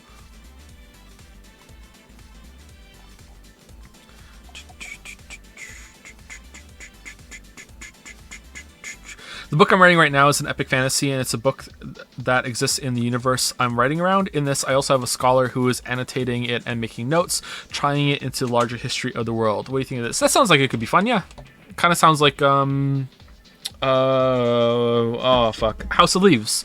If you haven't read House of Leaves, you read House of Leaves, because that's somewhat of a similar kind of thing. Just, you know, try to get through the porn parts as fast as you can. But House of Leaves did that in an interesting way. So, yeah, that sounds like it could be compelling for sure. How do you feel about the never writing said when writing dialogue? I think stuff like that is bullshit, and but it might not be later on. So, use of certain words, especially adverbs, are come and go. Sometimes it can be seen as kind of trite and slows everything down, not artistic, and then other times we get into this mode where bare bones storytelling is seen as too simplistic, and we want more flowery language. I can't say that word. So it depends, you know. Ask me again in 10 years and I might say, oh man, you should never say said. You should always have a description word instead. But usually I just prefer to have the emotion delivered in the dialogue itself and the context of what's going on, you know. Most of the time you don't even want to say the character who's speaking. It should just be, you should just understand the flow of the conversation as it's going, you know. Obviously it's unavoidable sometimes, you have to, but like, fuck, the Cormac McCarthy's The Road doesn't even have speech marks. It's just text, and it works.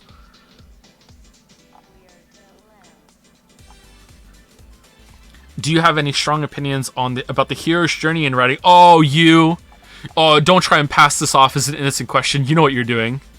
You'll know too much about that soon. Don't worry.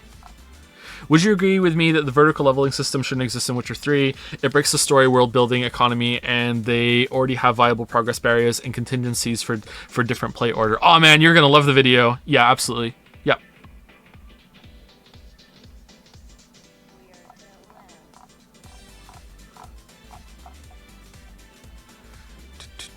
Thoughts on reading versus audiobooks? I have never listened to an audiobook, so I can't tell you, sorry.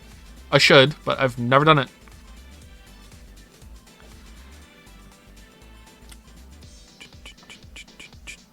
But wouldn't you agree that the thesis statement thing is kind of like show don't tell? No, I don't think so. I can't think of an example of in creative writing unless you are subverting the expectation set up in the first sentence where you explain what the character is about to do and then you go through it.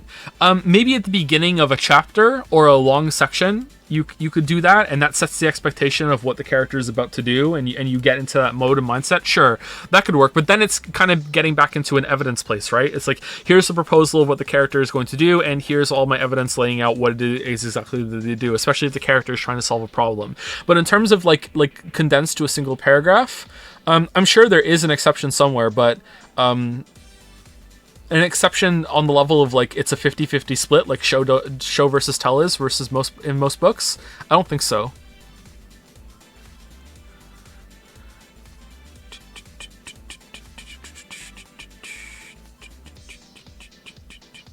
I have ADHD and focusing on the written words is really hard for me, but the audiobooks demand my attention in a way that I can follow the story better. Also, I like voice acting. Oh yeah, I'm not, I don't know if you're saying this, but I'm not criticizing the format or anything like that. I think it's great. I just haven't partaken of it myself yet. And I haven't made one myself either because I hate reading my scripts aloud as it is, never mind reading out a book. But yeah, it's definitely valid.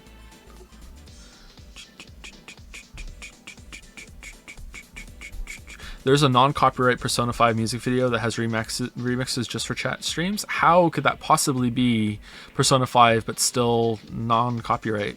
It just trips out the bots, maybe? It just sounds like Persona 5 vibes? You were my favorite streamer until today. Now you're my favorite rebellious figure for even touching Hatsune Miku. Oh man, you haven't been here the whole time. Just so you know, before you go back, we had a long stream of playing the game. We went through so much. Like, it's been like, wow. I've barely spoken to chat this whole stream. I've just gone through it. We've seen so much. Look, I'll prove it. We even made custom shirts. Look at them. They're amazing. Look. I know this person's name. It's Mikey. This is Pinku.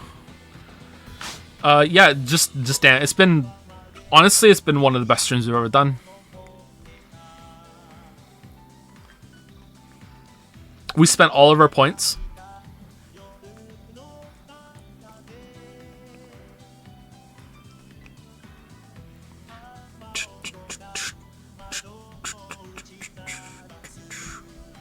Do you think that Cyberpunk's open world format could have been done in a way to actually complement this game's story instead of clash with it? Yeah, of course. Like, is it the Cyberpunk script or the Witcher 3 script that I say this in? It's the Witcher 3 script. It feels like, spoilers for the Witcher 3 video, it feels like a lot of open world devs have bought into like a joke of how fucking stupid, they can make the main story conflict in their open world games clash with the format. You know, like Fallout 4, I need to find my baby, but no, I'm going to build a settlement, and now I have to help Preston Gravy, and oh no, I have to go do this now, and oh man, look, a new facility I haven't gone into, and ooh, bobblehead, and then and then you have just so many different open world games that have that same kind of urgency in the story. Witcher 3 does it as well, and then Cyberpunk goes even further with it. You know, like it's just like even more of a pressing concern, and it's like, ah, no, I'm gonna go and do this job for you, and I'm gonna go here and just hang out for a bit. You know, like it seems like they're in an arms race to see who could just make the stupidest fucking main story that clashes with how you just want to wander around an open world.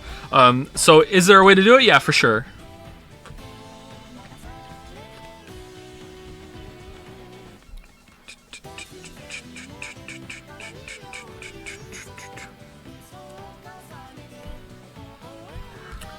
Will you do shoutouts again? What do you mean? At the end of videos? I don't think so, no. Maybe.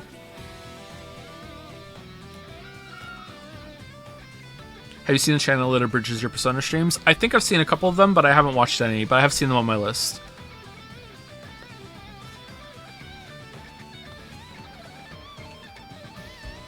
Are they good? Did they do a good job with it?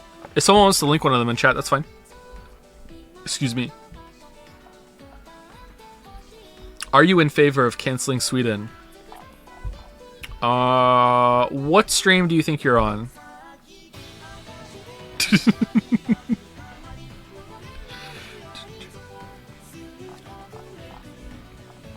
Fallout New Vegas did a great job at that. It made sense why things were stagnant while the PC was doing side stuff. Did it? I guess so, maybe. I don't know if I agree with that. But I'm not disagreeing with it either. I really don't know. I haven't played New Vegas in a while. New Vegas might be guilty of that too. I don't know.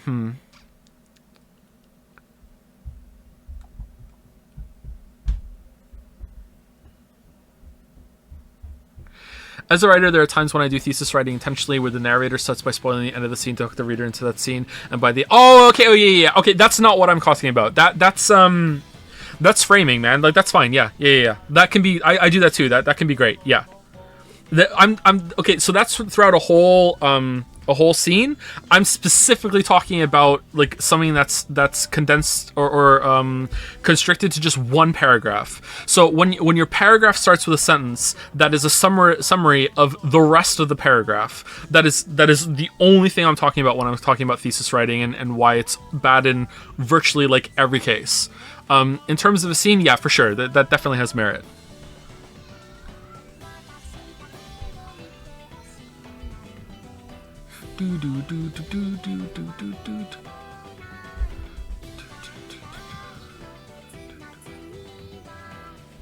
What's your protocol for when the queen dies? Do you have a prepared statement to go? Like Makoto? Does she die in Royal? Oh man, that's dark. Have you revisited the Tomb Raider games? I don't think so, no. I played them, and I don't think your reviews hold up that well. I love the Uncharted games, but didn't like the new Tomb Raiders. I can't really remember what I say in the Tomb Raider videos, but yeah, they might not hold up all that well. I'm not sure.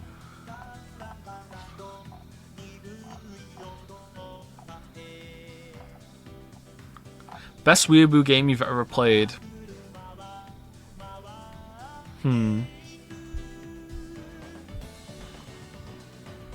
don't know. It probably between ones we've played on stream.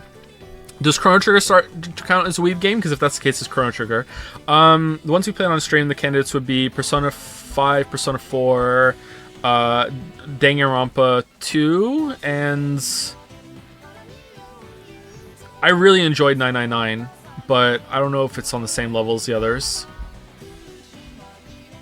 I don't know which one of those I would give it to.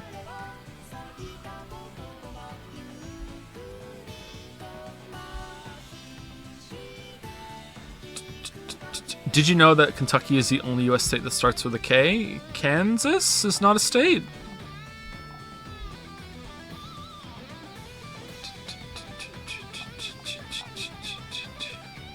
Did you ever try Ghost of Sumigi? If my memory serves me right, most of the side quests have decent relevance to the main quest. I haven't played it, no.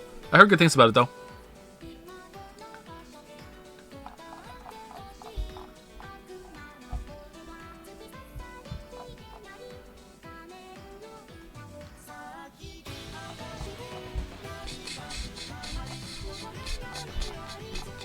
Kansas dick fit in your mouth. Are you the same person that said the first one?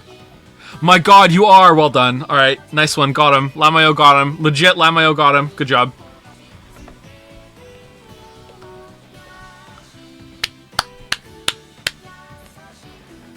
You know, for that, let's play the game.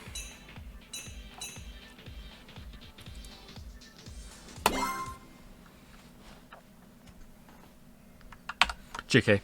Alright, that's it for me. 3-hour sleepy Q&A stream. Yeah.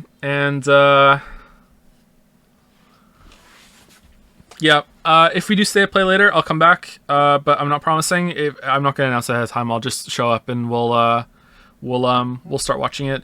If there's a stream tomorrow, again, it'll be unplanned. Like I said, I'm feeling kind of down this week, so I'm not sure if streaming something that was voted for is a good idea, but it's possible I might start Hypnospace tomorrow and we'll stream it over the weekend, and then we'll start VLR on Monday. But this was mostly just to confirm that we are starting on Monday. Show up if you want to see that continued, and that's it. Yeah. Any questions I missed before I go? On that note, thank you for making the Oberdin video and for the warnings early. Yeah, you should definitely play that, not watch the video. Like, come back and watch the video later. That game's great. One of the best games. Thoughts on being a villain? It feels so good. The fun games will cheer you up, so I'm a good idea. Oh, I'm not down in that way. I'm down, like, energy-wise, which is weird because I'm getting way more exercise. I don't know, I'm just really sleepy. It's been, just some bad sleep. I had the spider dream again the other night, and the spider dream always freaks me out. I'm in a place that I've never been before. I'm in like a hotel. I'm staying at a hotel, or like I'm going through a house that's kind of like an amalgamation of all the different kind of apartments and houses I've ever lived in my life. I moved around a lot when I was a kid, and then all of a sudden I'll just notice that there's like a lot of spiders in the room, but they don't look like spiders. They look more like they're curled up spiders, so they're just kind of like furry balls, as funny as that sounds, but they're huge, and all of a sudden I realize they're all around me and I can't move, and I really don't like that. This time it was like in a version of our basement, and I was all freaked out, and I was telling Lily in the dream, I was like, how am I gonna go downstairs and stream and do my work if I can't go in the basement because the basement belongs to the spiders now, you know, like, and they're huge gigantic fucking spiders. And yeah.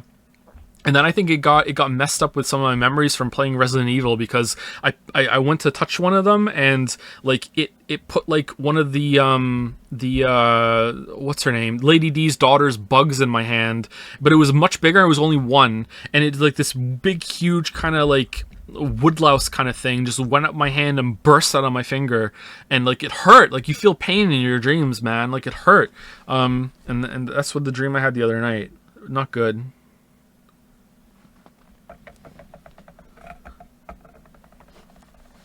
So, not sleeping well. But in terms of, like mood, I'm fine.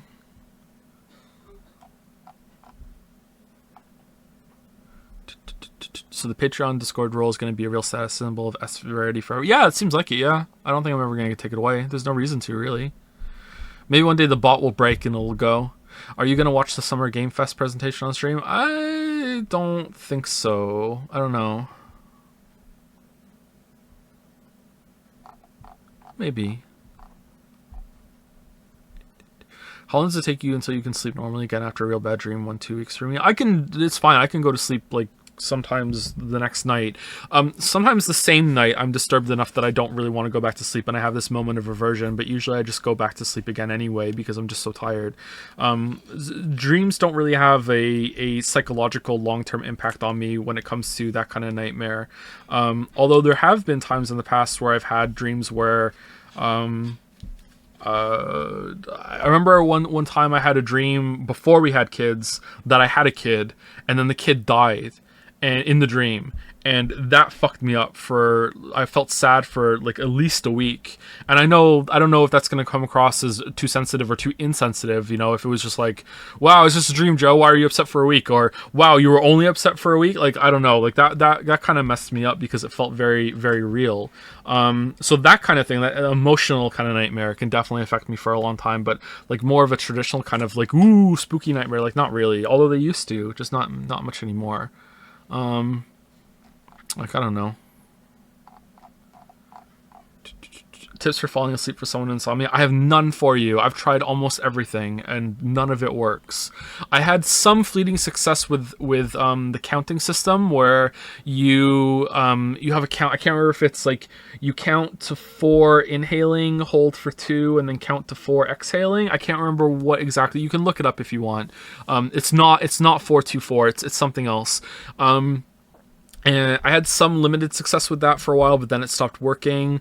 There's another kind of technique where you imagine that your body is like a robot or a house, and you're turning off the lights or the power to all the different parts of your body. So you think of like your feet turning off, and then your legs, and you work your way up from your toes all the way up to your head.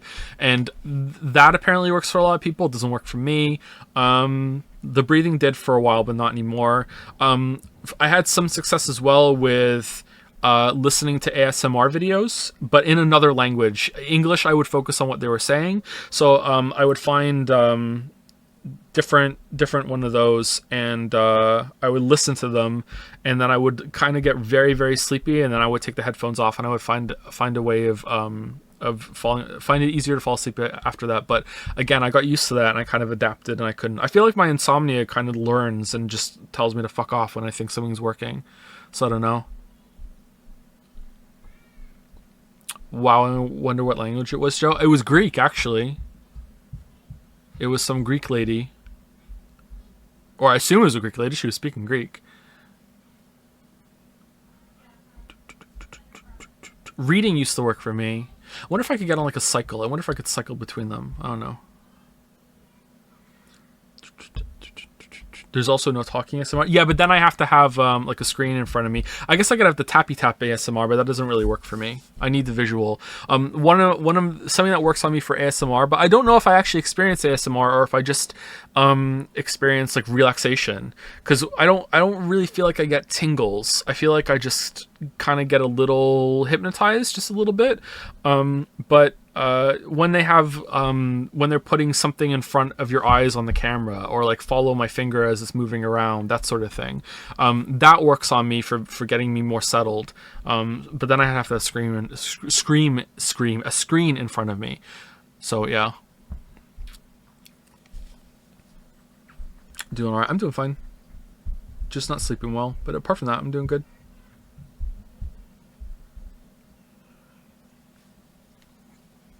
Have you tried listening to Joseph Anderson videos? Helps for me. Ooh.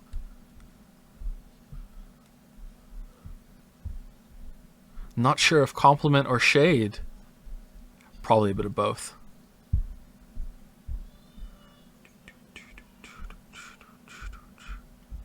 You know what? Let's play the game after all. Let's go. I feel bad. I feel bad that I did this. Let's go back in. Here we go. Here we go.